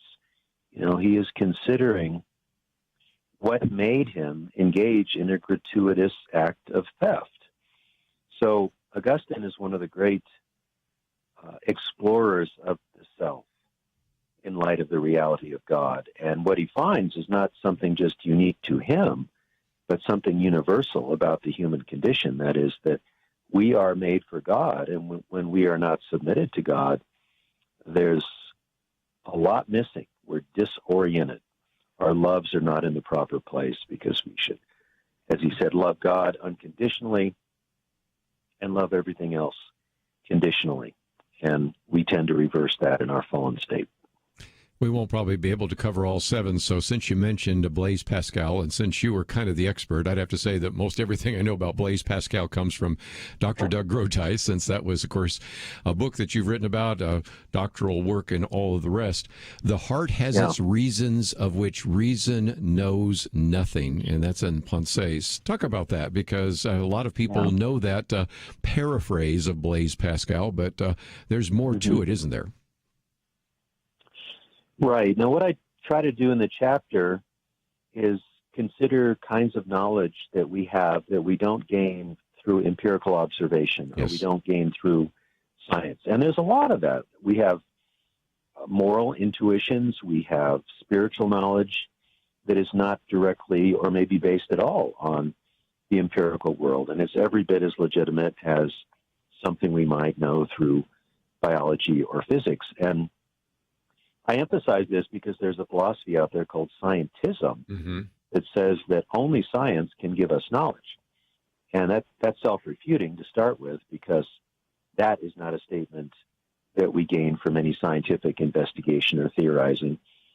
But Pascal's quote, "The heart has reasons of which reason knows nothing," is often taken out of context. It's often taken to mean that in matters of religion, we don't need reason. Because after all, Blaise Pascal was a Christian, and often people talk about, I know this in my heart, but I can't really share it with you or prove it. Well, that really does him a disservice, because he was a great philosopher, scientist, and apologist. And I've written about that at length in various things over the years. But what he means by that is that we have knowledge through intuition. There's some things we simply know. We know basic facts of logic, like the law of non-contradiction, through rational intuition. Now, he doesn't emphasize that so much, but let me just read a little bit from the paragraph I'm working with. We know the truth not only through our reason, but also through our heart. It is through the latter that we know first principles, and reason, which has nothing to do with it, tries in vain to refute them. So by first principles, he says, things like space, time, motion, number, and so on. We know these things through the heart. And he doesn't just mean feeling. He means innate knowledge, you might say, or things that we know simply by reflection. And the naturalistic worldview that takes scientism as its guide wants to deny all that. So if you really deny all that, what's called a priori knowledge, you deny the category of objective morality. You can't really make legitimate judgments on matters of fact, because all you can do is describe matters of fact and catalog it and organize it and so on. So what I'm doing with the Pascal chapter is part of a larger concern as a Christian philosopher to reinstate knowledge through rational intuition, and also to defend defend Pascal against the charge that he was just a subjectivist, or religion is all about feeling and all about groundless ideas, and that doesn't fit Blaise Pascal at all. He was one of the greatest of all the Christian apologists. Well, we're just about out of time, and so let me just mention that, first of all, we want to maybe cover each one of these more systematically, but we wanted to, first of all, introduce you to the book. If for no other reason, you might want to get it so that as we get into some of those, you'll already have a chance to read some of those chapters. But if you'd like to know a little bit more, of course, we have information about the book. You can get it both in paperback and Kindle. We also have a link to DougGroothuis.com. You don't even have to know how to spell his last name, because we have all of that at our website, pointofview.net. And so, Doug, I'm looking forward to an opportunity to educate all of us about some of these philosophers, and thank you for giving us some time today. And it sounds like maybe we'll do this on some of the Fridays coming up. So thank you for joining us today here on Point of View. I hope so. Thanks much. I really enjoy trying to make philosophy interesting and applicable to people who are not officially or technically philosophers. Well, that's what we want to try to do, and we're going to take a break, and Dr. Brent Taylor is going to be in studio with us as we talk about presidential leadership. That's coming up right after this. Sometimes I think about seeds. You ever stop to consider that some seeds become entire trees, and some trees grow up and produce fruit? Other seeds become flowers or vines that bring us vegetables or berries. And some trees don't have fruit, but they're just pretty, especially in some parts of the country when it comes to the fall colors. Yes, sometimes my mind goes off like that. And I also think about such things when it comes to the seeds that so many have planted in the quest to impact our nation through Point of View Radio. You may think that your gift is a small thing, but like a seed, it can grow to have an impact beyond your imagination. If you want to see beauty again in America, consider planting a seed today and making a difference by joining the Point of View Truth Team. Get the details today, right now, by visiting pointofview.net/team or call us at 1-800-347-5151. Plant a seed for a great future. Cultivate truth. Pointofview.net/team and 800-347-5151. Point of View will continue after this.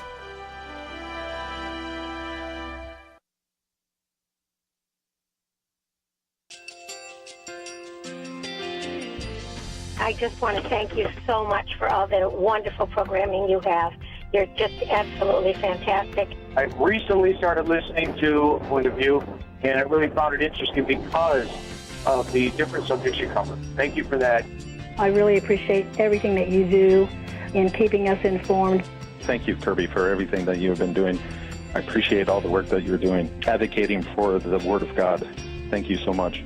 Point of View, I think, is absolutely necessary because it's a Christian perspective, a biblical worldview perspective, and receive very current, up-to-date information about what is really going on, week to week in our culture, which is changing so rapidly, and yet it's morally sliding backwards. Yeah, I'm just, first of all, I thank you guys. Y'all's program is wonderful, and enjoy it every day. I learn so much every time I listen to it. Point of View Radio Talk Show.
Hi, this is Kerby Anderson. You know, each day we take on the tough issues and provide a biblical perspective to them. The topics we cover are wide-ranging.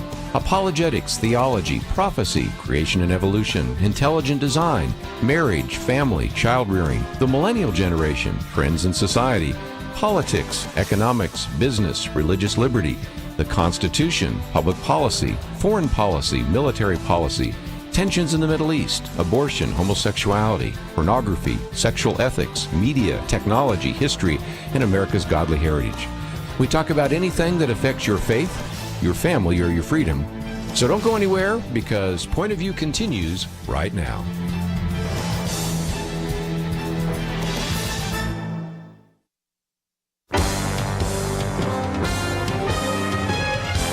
Across America, live. This is Point of View.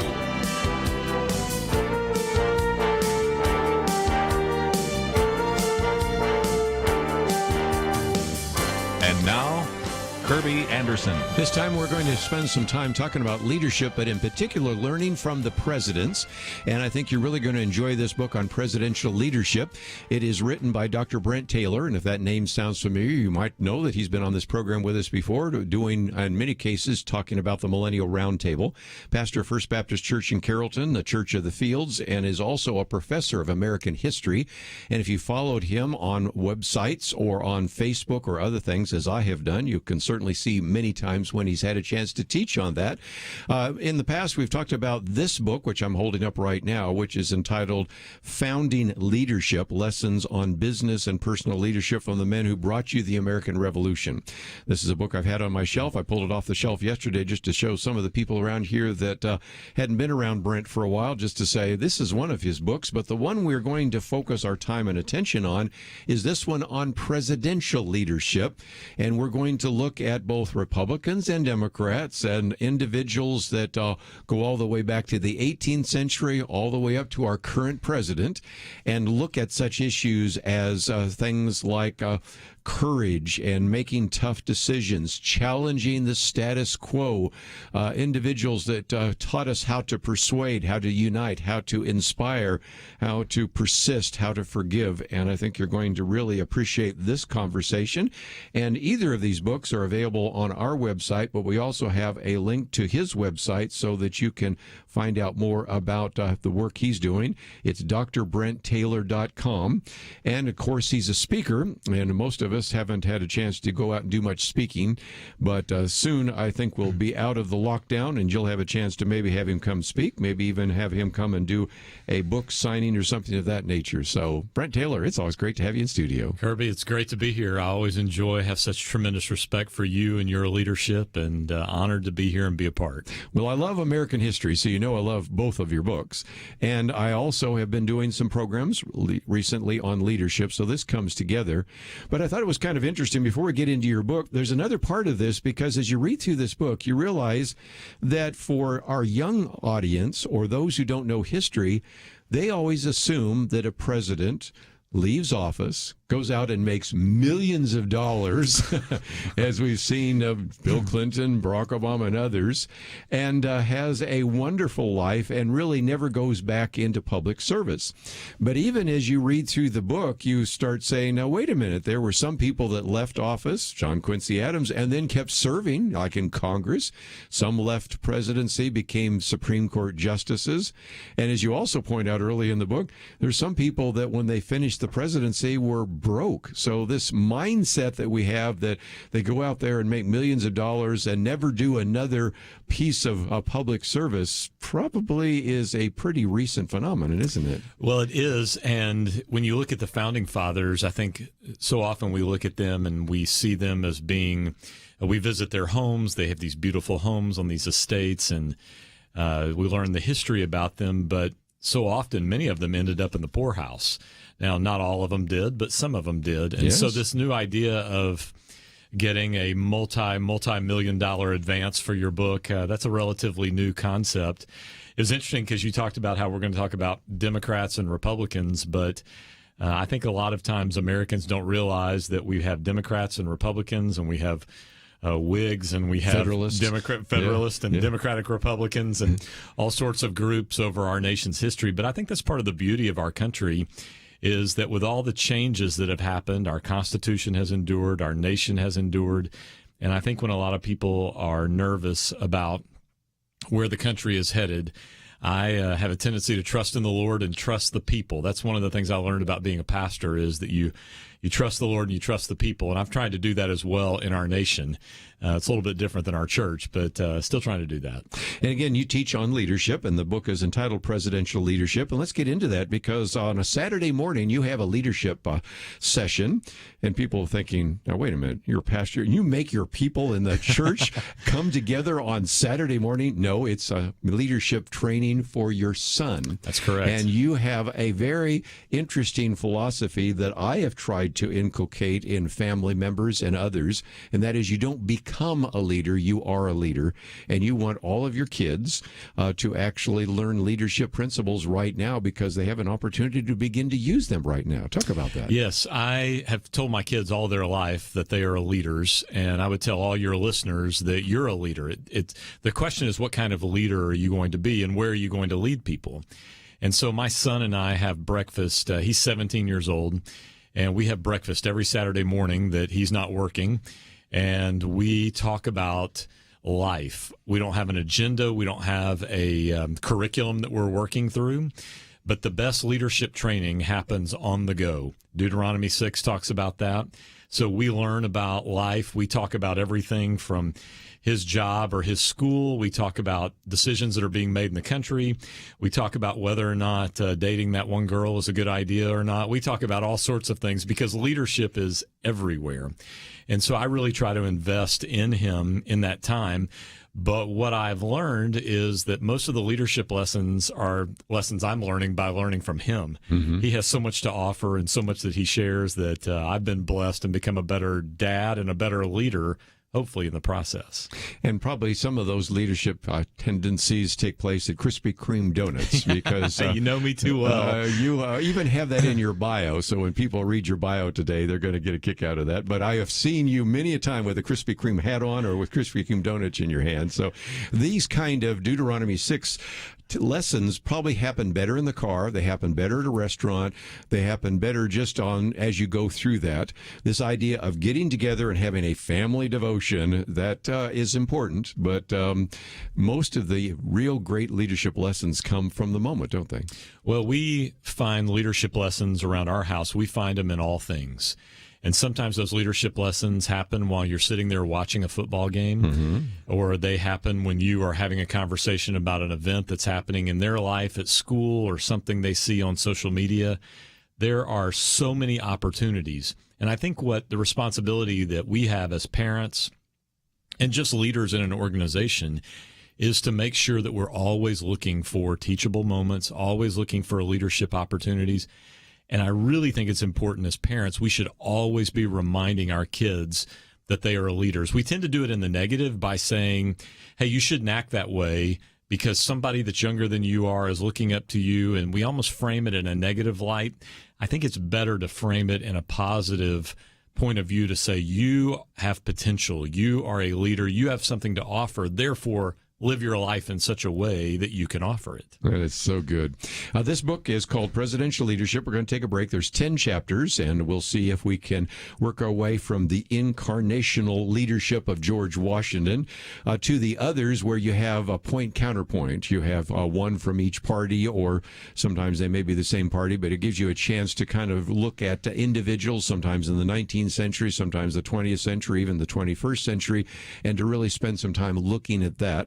And so we'll do our best to try to cover all 10 of those chapters. But if we don't, I would encourage you to get a copy of the book. It is about 180 pages. It has come out, and it is something that I think you'd find very helpful for your own personal growth. But also, you're starting to think about maybe giving somebody a present, a birthday, Christmas. It might be something appropriate as well. So let's take a break, and we'll continue our conversation with Dr. Brent Taylor right after this.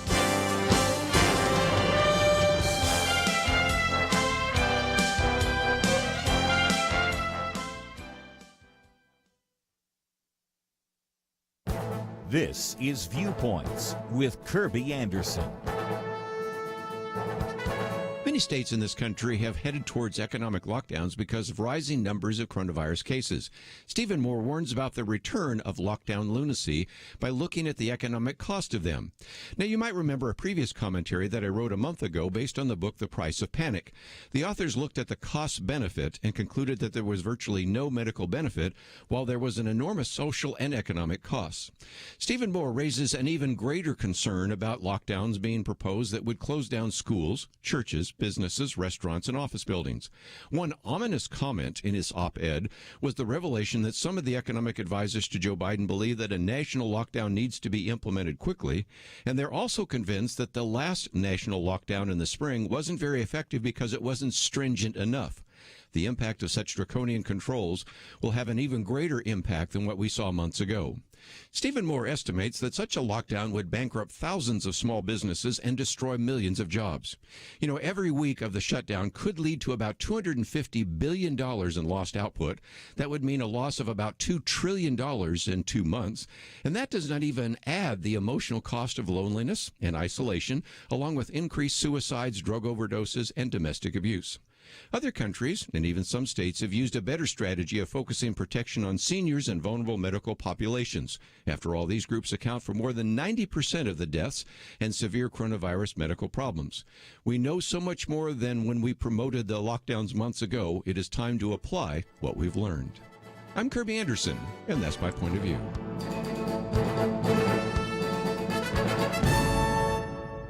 For a free copy of Kerby's booklet, A Biblical View on Anti-Semitism, go to viewpoints.info/antisemitism. Viewpoints.info/antisemitism.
You're listening to Point of View, your listener-supported source for truth. Continue our conversation today with Dr. Brent Taylor. The book is entitled Presidential Leadership. It's a book I think you really would enjoy reading. And there are 10 chapters. The other 9 chapters actually pair 2 presidents together. Sometimes people you would never put in the same sentence, and you put them in the same chapter. But let's start with the first chapter, which is George Washington, Incarnational Leadership, the gold standard of presidential leadership. So revered that he really could have just been the king of America. So revered that he could have served as long as he wanted, but served 2 terms and then decided to go back to Mount Vernon. So what can we learn from the leadership principles of George Washington? And there are many. There are many. In fact, I could spend all day talking about George Washington. He's one of my favorite people to talk about and to study. And I think he's fascinating from a leadership perspective. I talk about in presidential leadership, I talk about that leaders embody the organization. And when you think of the American Revolution, when you think of the presidency, you think of George Washington. In fact, a lot of people don't realize when Abraham Lincoln was assassinated in Ford's Theater, if you look at that scene, if you've ever visited the theater or you look at a picture, there's actually where the American flag bunting is there in that box where the president was assassinated, there's a picture of George Washington. And that's because George Washington was the symbol of the presidency. There was no seal of the president. So because it was the presidential box, George Washington's picture is there. And I think that's a good example of how he embodied the organization. Right. He embodied the country. He embodies the revolution. Anytime you think of the presidency, you think of him. And I think that really translates. When you think about companies like Walt Disney World, obviously you think of Walt Disney, you think of Apple, you're thinking of Steve Jobs, Microsoft, Bill Gates. These people embody, they are the organization. And Kerby, you and I have been around here long enough that we remember when Tom Landry embodied the Dallas Cowboys, and yes. I'm still choosing to let him do that. But I think that leadership is about that good leaders really try to be that person in the organization that represents what that organization is about. And so that's really the idea of incarnational leadership, is that you take on the organization as to who you are. And so that comes out in how you live your life, the things that you say. One of the aspects I draw out is that leaders have a personal constitution. My students that I teach at Dallas Baptist University are required, even though it's a entry-level history class that they take, they're required to write their own personal constitution. And that is something that I have them do, to talk about their mission, to talk about their values, their goals. They put them together in a document that is designed to be, this is who I am and this is what I believe. And incarnational leaders understand who they are. They understand what they're about. They understand the organization they lead and where they're going. And I think that's so important in our day, because a rudderless ship is just going to be adrift. But somebody who knows where they're going is able to steer themselves, and as the leader, steer their organization in the right direction. Yes. One of the things about George Washington is just all the different roles that he had. I mean, he was a surveyor, and he was a military genius, and he was a president. And you think about that, we've had a few presidents that served in the military, certainly Grant and Andrew Jackson and even Dwight Eisenhower, but that shows even sort of the adaptability that he had. But I'm going to keep the train moving down the road here. Good. And another one is Chapter 2, Bill Clinton and James Polk. Again, you wouldn't necessarily put them together, but these are leaders who follow their North Star.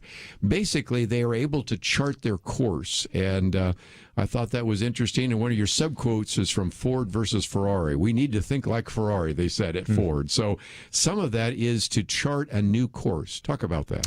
So one of the things that I think is important to say really kind of from the beginning as I talk about the book is I did not take any particular side in the book in terms of saying that I was going to try to represent this person well or this person poorly. What I was trying to do was find positive aspects. If you want to find a book that's negative about any of these presidents, there's 1,000 of those out there. That's not the nature of this book. Yeah. This book is designed to draw out positive leadership characteristics. What did they do right? Yeah. What they did right. And so James K. Polk and Bill Clinton are not normally paired together in anything. No. And they're separated by many years, and not a lot of thought has gone into James K. Polk probably for most folks in their lifetime. But both of them had something that would drive them, that would be something they would focus on. And Bill Clinton had what was called the New Covenant. And, of course, many people know that Bill Clinton was raised a Southern Baptist, and he incorporated a lot of language into his speeches that have biblical undertones, and that New Covenant idea was part of that. It was the idea of responsibility and community coming together, people working to serve their community and be responsible. And so he tried to, going back to when he was governor, he tried to use that New Covenant as a theme that would guide what he would do. People in his administration that I talked to talked about how he would frequently reference the New Covenant, even if people in the nation didn't grasp onto that. It didn't have the same ring as the New Deal. It was something that he, as president, was always going back to. James K. Polk is an interesting person because he runs for president. He's a lot of people just know him as the dark horse candidate. He runs for president under a promise, and the promise is there are 4 things that I want to accomplish. And if I accomplish those 4 things during the time that I'm president, I won't run again. Well, he accomplished all 4 of those things, and he didn't run again, which is probably for the good because he would have died in his second term. But he accomplished those 4 things. A lot of people don't realize, too, that you think of the Louisiana Purchase being the event that increases the size of the United States, but James K. Polk was responsible for more square miles of land being acquired. Now, some of it was negotiated, and some of it was fought for, and some of it was just taken. But he accomplished those 4 things involving an independent treasury, reducing tariffs, the Oregon Territory, and, of course, the California and New Mexico Territory. So both men had a North Star, as I said. They had something that they put out there as a goal, and leaders in an organization have to look forward. Okay, what's the big picture? What's guiding me? What's leading my organization, whether it's a church or a business or even your family? Where are we going? What direction are we going to follow? One of the other chapters, which we'll take before we get a break, is Leaders Make Tough Decisions. George W. Bush and also Harry S. Truman. The buck stops here. So we recognize that only so well. The idea of a dream team, bold decisions, really having to address some really significant issues that both of them faced. The one is the end of World War II and, of course, the Cold War. The other dealing with the attack on America and the war on terrorism. So with both of these people, both Bush and Truman had very difficult decisions to make that you referenced there. And since I'm somewhat counterintuitive at times, I didn't choose to talk about the wars. I took a different tact, and I talked instead about positive things that they did that helped people that could not necessarily help themselves.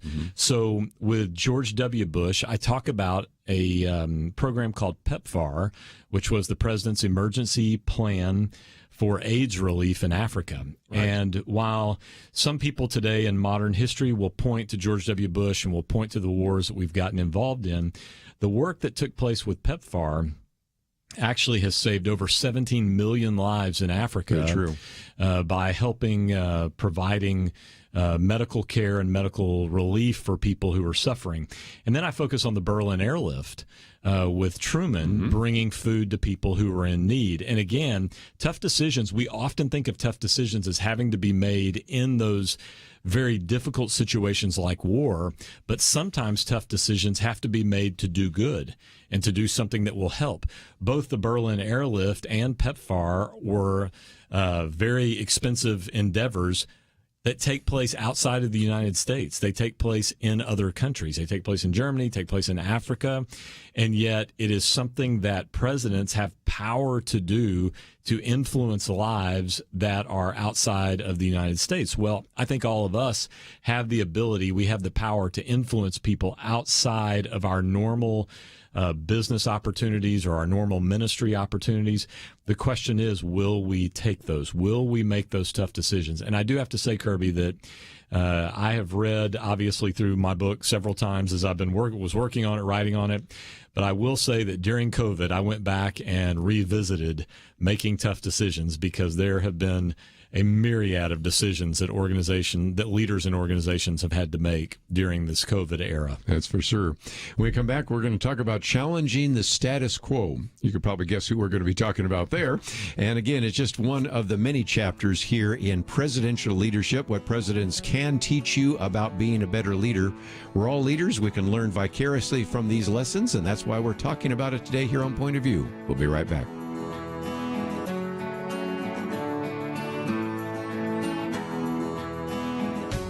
Sometimes I think about seeds. You ever stop to consider that some seeds become entire trees and some trees grow up and produce fruit? Other seeds become flowers or vines that bring us vegetables or berries. And some trees don't have fruit, but they're just pretty, especially in some parts of the country when it comes to the fall colors. Yes, sometimes my mind goes off like that. And I also think about such things when it comes to the seeds that so many have planted in the quest to impact our nation through Point of View Radio. You may think that your gift is a small thing, but like a seed, it can grow to have an impact beyond your imagination. If you want to see beauty again in America, consider planting a seed today and making a difference by joining the Point of View Truth Team. Get the details today, right now, by visiting pointofview.net/team or call us at 1-800-347-5151. Plant a seed for a great future. Cultivate truth. Pointofview.net/team and 800-347-5151. Point of View will continue after this.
You are listening to Point of View.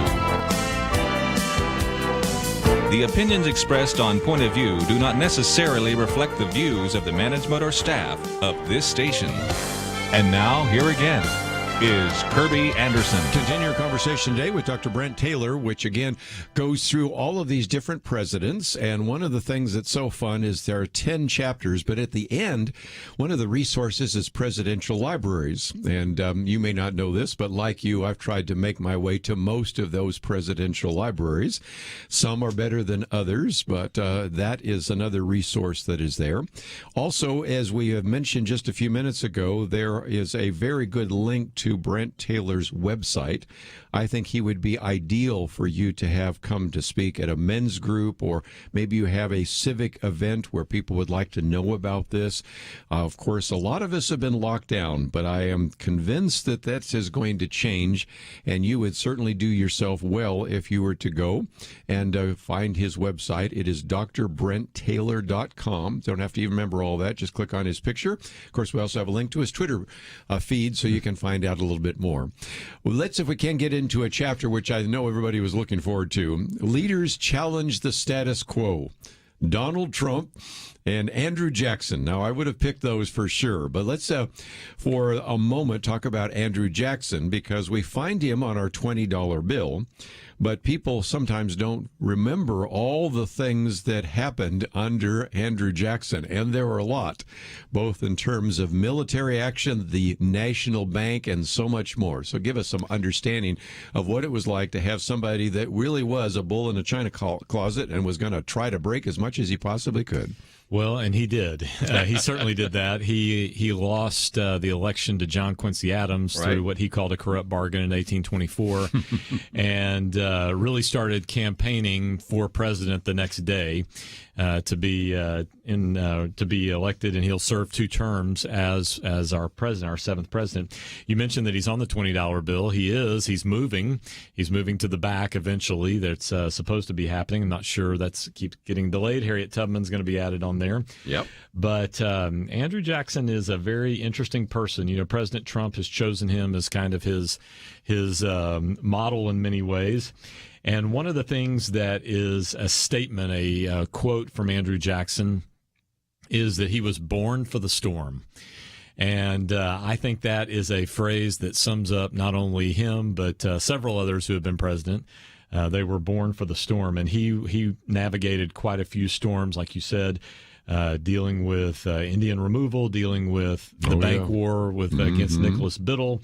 He was involved in so many different battles that were external, meaning outside in the government, but he had a lot of battles within, rivalry with his own vice president, John C. Calhoun, and their attempts to nullify the nullification crisis that took place. So Andrew Jackson is a very unique individual, and he has, it's interesting, his home is not very far from James K. Polk's home, and sometimes James K. Polk is referred to as Little Hickory because, of course, Jackson was Old Hickory, and I think both of them were tough as Hickory would, for sure. That's for sure. Of course, Donald Trump also wanted to challenge the status quo, and like you said, he used Andrew Jackson in some respects as kind of his model. Yes, when he became president, he had the portrait of Andrew Jackson hung in the Oval Office, and Jackson has not graced the Oval Office in a number of years, so he has been in that place. But, you know, really, when you look at President Trump and you look at Andrew Jackson, both of them were men who really did challenge the status quo. I don't think anybody, whether people are for or against the president, I don't think anybody can argue that he has changed the course of the presidency. He's changed these 4 years that he's been president in many, many ways. And so often what we see in the media is the negative side of everything. And like I said earlier, I don't seek to bash anybody in the book. I seek to draw out positive characteristics. And one of the things that people do not realize or they overlook is the First Step Act. The First Step Act was put in place. It was a bipartisan act that was initiated and really driven through in many ways by President Trump as a way of helping people who have been imprisoned, who have been given either unjust sentences or sentences that that don't match the crime, that don't fit the crime. And so it was a bipartisan bill that passed, and he brought to the State of the Union address. He brought people who had been, there's a woman in particular that he brought who her life had been completely changed by this. And even one of his greatest critics, Van Jones on CNN, Van Jones made the comment that you cannot deny the importance and the effectiveness of the bipartisan nature with which the First Step Act happened. So there is an example of something that President Trump did designed to change what had been the status quo for many, many years. Yes. And again, we won't probably have time to look at all 10 chapters, so I might skip ahead because one of the ones I know that gets everybody's attention is Chapter 7, Abraham Lincoln and Richard M. Nixon. Okay, how in the world do you put Nixon and Lincoln together? But the principle there is that leaders forgive. We oftentimes, Brent, talk about all the characteristics of leadership. Forgiveness is usually not on that list, and yet here you have devoted an entire chapter putting together two very different individuals, one that is very revered in American history, one that went out in a scandal, but in some respects it teaches a principle about forgiveness, doesn't it? I think that chapter is the most important chapter in the book. And it's because it's a leadership principle that people don't talk about very much. Mm-hmm. People talk about vision. They talk about courage, yeah. Executing the vision, all those kinds of things. Those are there. But great leaders are willing to forgive because leadership is not about leading widgets. It's not about leading a machine. It's about people. And people are going to make mistakes and people are going to fail. Abraham Lincoln is my hero. My son's middle name is Lincoln. Our dog's name is Lincoln. I mean, we love Abraham Lincoln at our house. Oh, and yes. I was raised that way. In fact, just a shout out to my grandparents who are with the Lord today. But when I was a child, they gave me a record. Some of your listeners remember records. They gave me a record about Abraham Lincoln, and that began. I chart that record as being what gave me an interest in history. So grandparents, keep investing in your kids and keep talking about history because good. It will have an impact in some. But Abraham Lincoln was willing, the second inaugural address, March the 4th, 1865, just a month before he dies, is probably some of the greatest writing in all of American history, as he talks about with malice toward none and charity toward all. He's talking about binding up the nation's wounds, bringing the country back together again, because literally within just a matter of weeks, you're going to have Appomattox Courthouse, and within a matter of weeks, Abraham Lincoln is going to be dead. He's going to be the greatest friend that the South ever had is going to be assassinated there on that Easter weekend, on that Good Friday evening. Richard Nixon, on the other hand, is truly on the other hand, because Richard Nixon is one who could not let go of things, and he could not forgive people, and he held a grudge. And probably many of your listeners remember him giving that speech before his people as he's on his way out, and he's telling them not to be bitter, not to let that take place in your life because it will destroy your life. And yet that's the very thing that had destroyed his life. Richard Nixon was not destroyed by the Watergate scandal. He was destroyed by what was taking place in his heart and his inability to forgive others. Yes. So again, just some great lessons that certainly we can learn from that. And again, when we come back from the break, I thought we'd spend a little bit more time talking about a couple of others. Persuading. When you think of persuasion, Lyndon Johnson certainly fits into that category, but you actually pair him with James Madison. And when you understand the impact that James Madison, who is probably the most, is this fair to say, the most diminutive of all the presidents? That's correct. Right?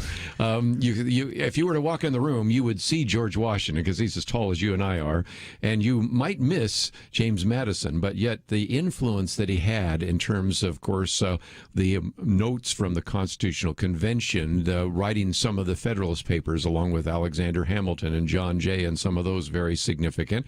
So I thought we'd talk about that, and maybe even how various leaders have to unite, and you put Ronald Reagan and Woodrow Wilson there together. And if we have enough time, we'll get into a couple of others because there's a pairing as well about leaders that inspire, about the speeches of John F. Kennedy and even the rhetoric of Barack Obama. And then at the very end, I love this one here about leaders never stop, because, John Quincy Adams, instead of saying, okay, I'm president, I'll just retire. No, he went back into Congress.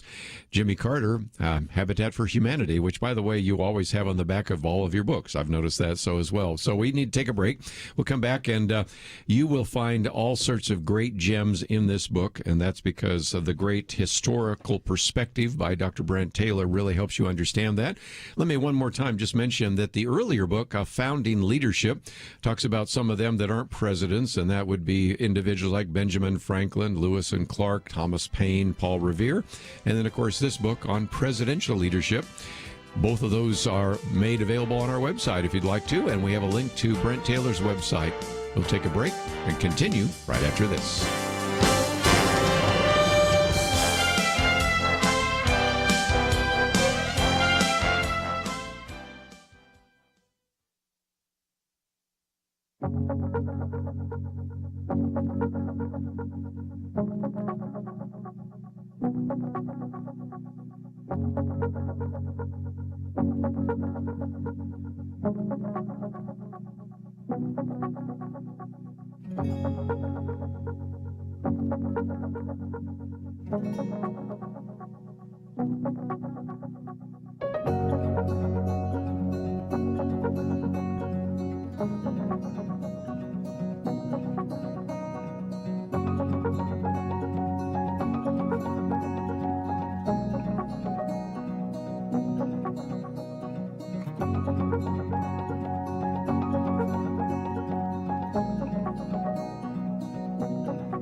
Now, back to Point of View, your listener-supported source for truth. And for a few more minutes, Dr. Brent Taylor in studio with us. And again, 10 chapters. Obviously, we aren't going to cover all of them.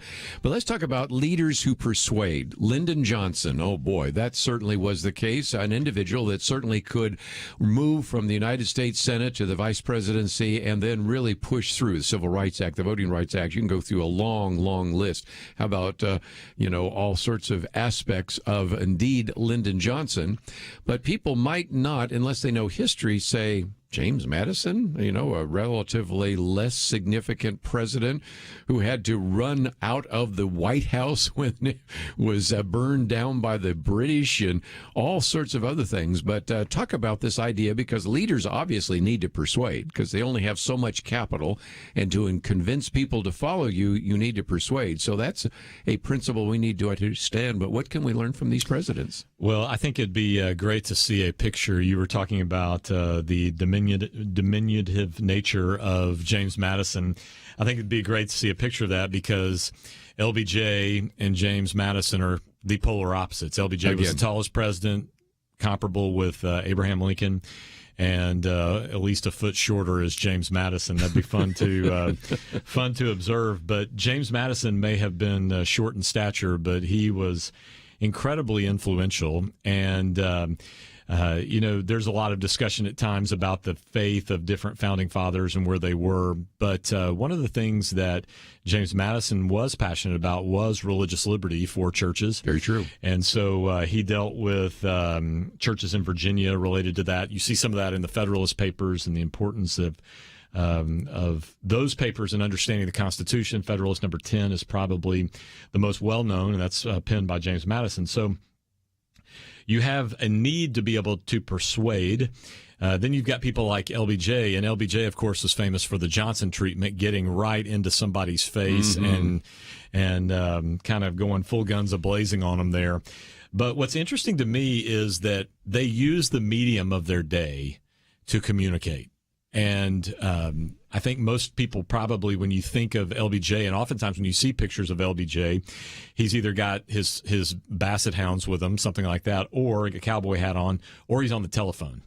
And that is because LBJ used the telephone. My friend Mark Updegrove, he's an ABC News presidential historian. He wrote the foreword to Presidential Leadership, my book. Right. But he was the head of the LBJ Library and head of the LBJ Foundation. And he made the comparison of how LBJ used the telephone. You have people like Lincoln, who used the spoken word or used the pen, even like James Madison did in writing his speeches.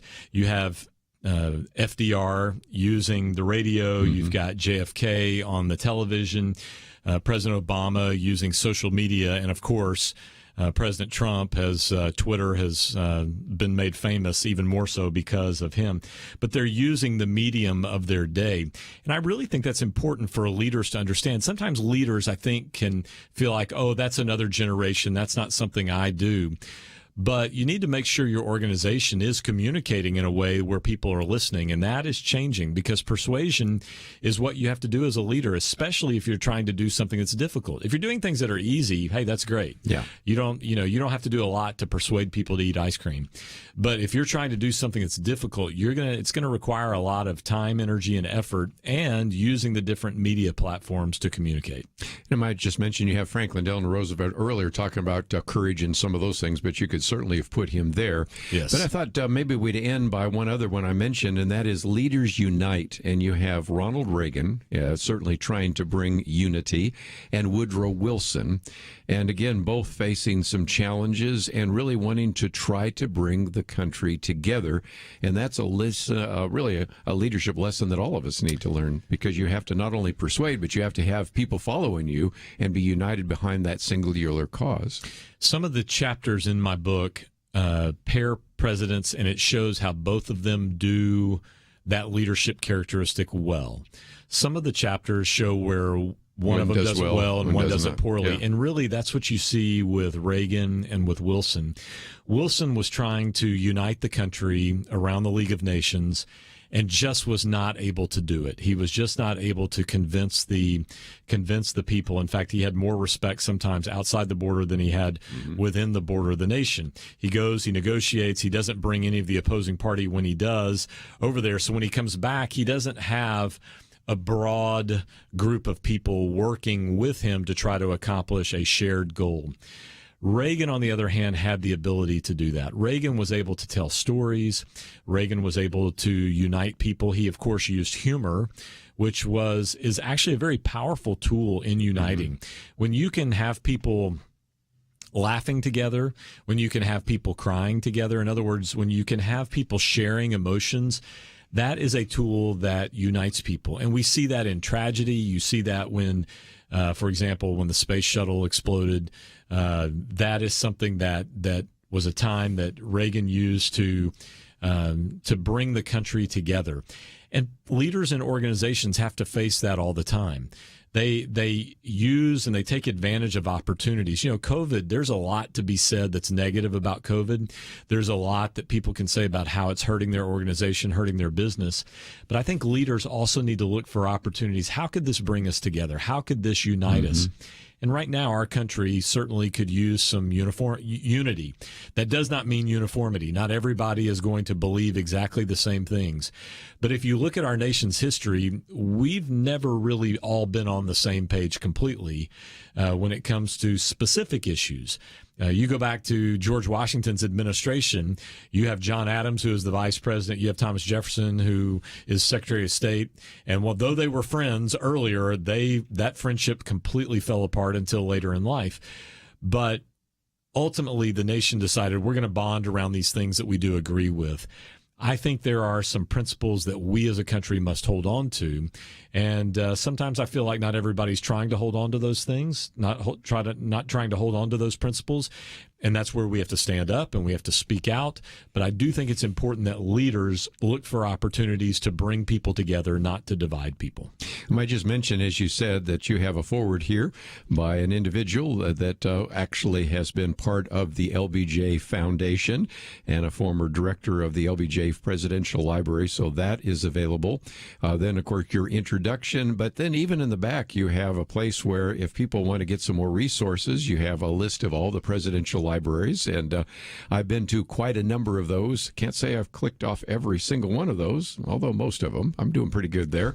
And it's always fascinating for that as well. So lots of great resources. But one last point, you are certainly available to come and speak. And I would encourage people to consider scheduling you because, of course, you're a pastor and have a lot of responsibilities there. But to come and speak on presidential leadership, to come and speak on either of your books would be something that is available, isn't it? That's correct. I enjoy doing that. I speak to a lot of different groups across the country, and some of them are civic groups. I speak frequently to the Daughters of the American Revolution, different groups like that. But I also enjoy speaking to different types of clubs and organizations, speak to churches, men's retreats, all those types of things I really enjoy doing. And my goal is never, because so much of the books have to do with politics, my goal is not to be partisan. My goal is to bring people together and encourage people to walk a path that will help them be better leaders in their organization, but I think most importantly in their home and the people that they're around to influence. Again, you can find all of that at his website, drbrenttaylor.com. And Brent, just great to have you in studio. Always great to be here, Kerby. If you go to the website, you will see information about him. You can see information about the book. He also has a list of the various talks that he does. And I'm just thinking that if you are actually involved in any kind of fundraising or wanted to teach history, he would be an excellent speaker for you to have. So again, we've been talking about this book, which is entitled Presidential Leadership, What Presidents Can Teach You About Being a Better Leader, written by Dr. Brent Taylor. And you've been listening to Point of View. Having civil conversations about important issues seems to be harder and harder. Various media outlets tell people what they should believe, why they should be outraged, and getting people to actually think, well, it can be difficult. Whether it's the gospel, tax issues, social policy, or just about anything else, you need to have solid information and clear thinking to address the hard issues. You need God's truth applied. And that's what you get in less than 2 minutes with Point of View's Viewpoints Commentary, a daily resource to help you be informed and think through the things we need to be talking about. It is free and will arrive in your inbox each day when you visit pointofview.net/signup. Sometimes we know we should say something, but we're silent because we're not quite sure what to say. Viewpoints Commentary can help you break the silence and change the narrative. It can make you a more equipped agent for truth. Get your free subscription to the Viewpoints Commentary at pointofview.net/signup. Pointofview.net/signup.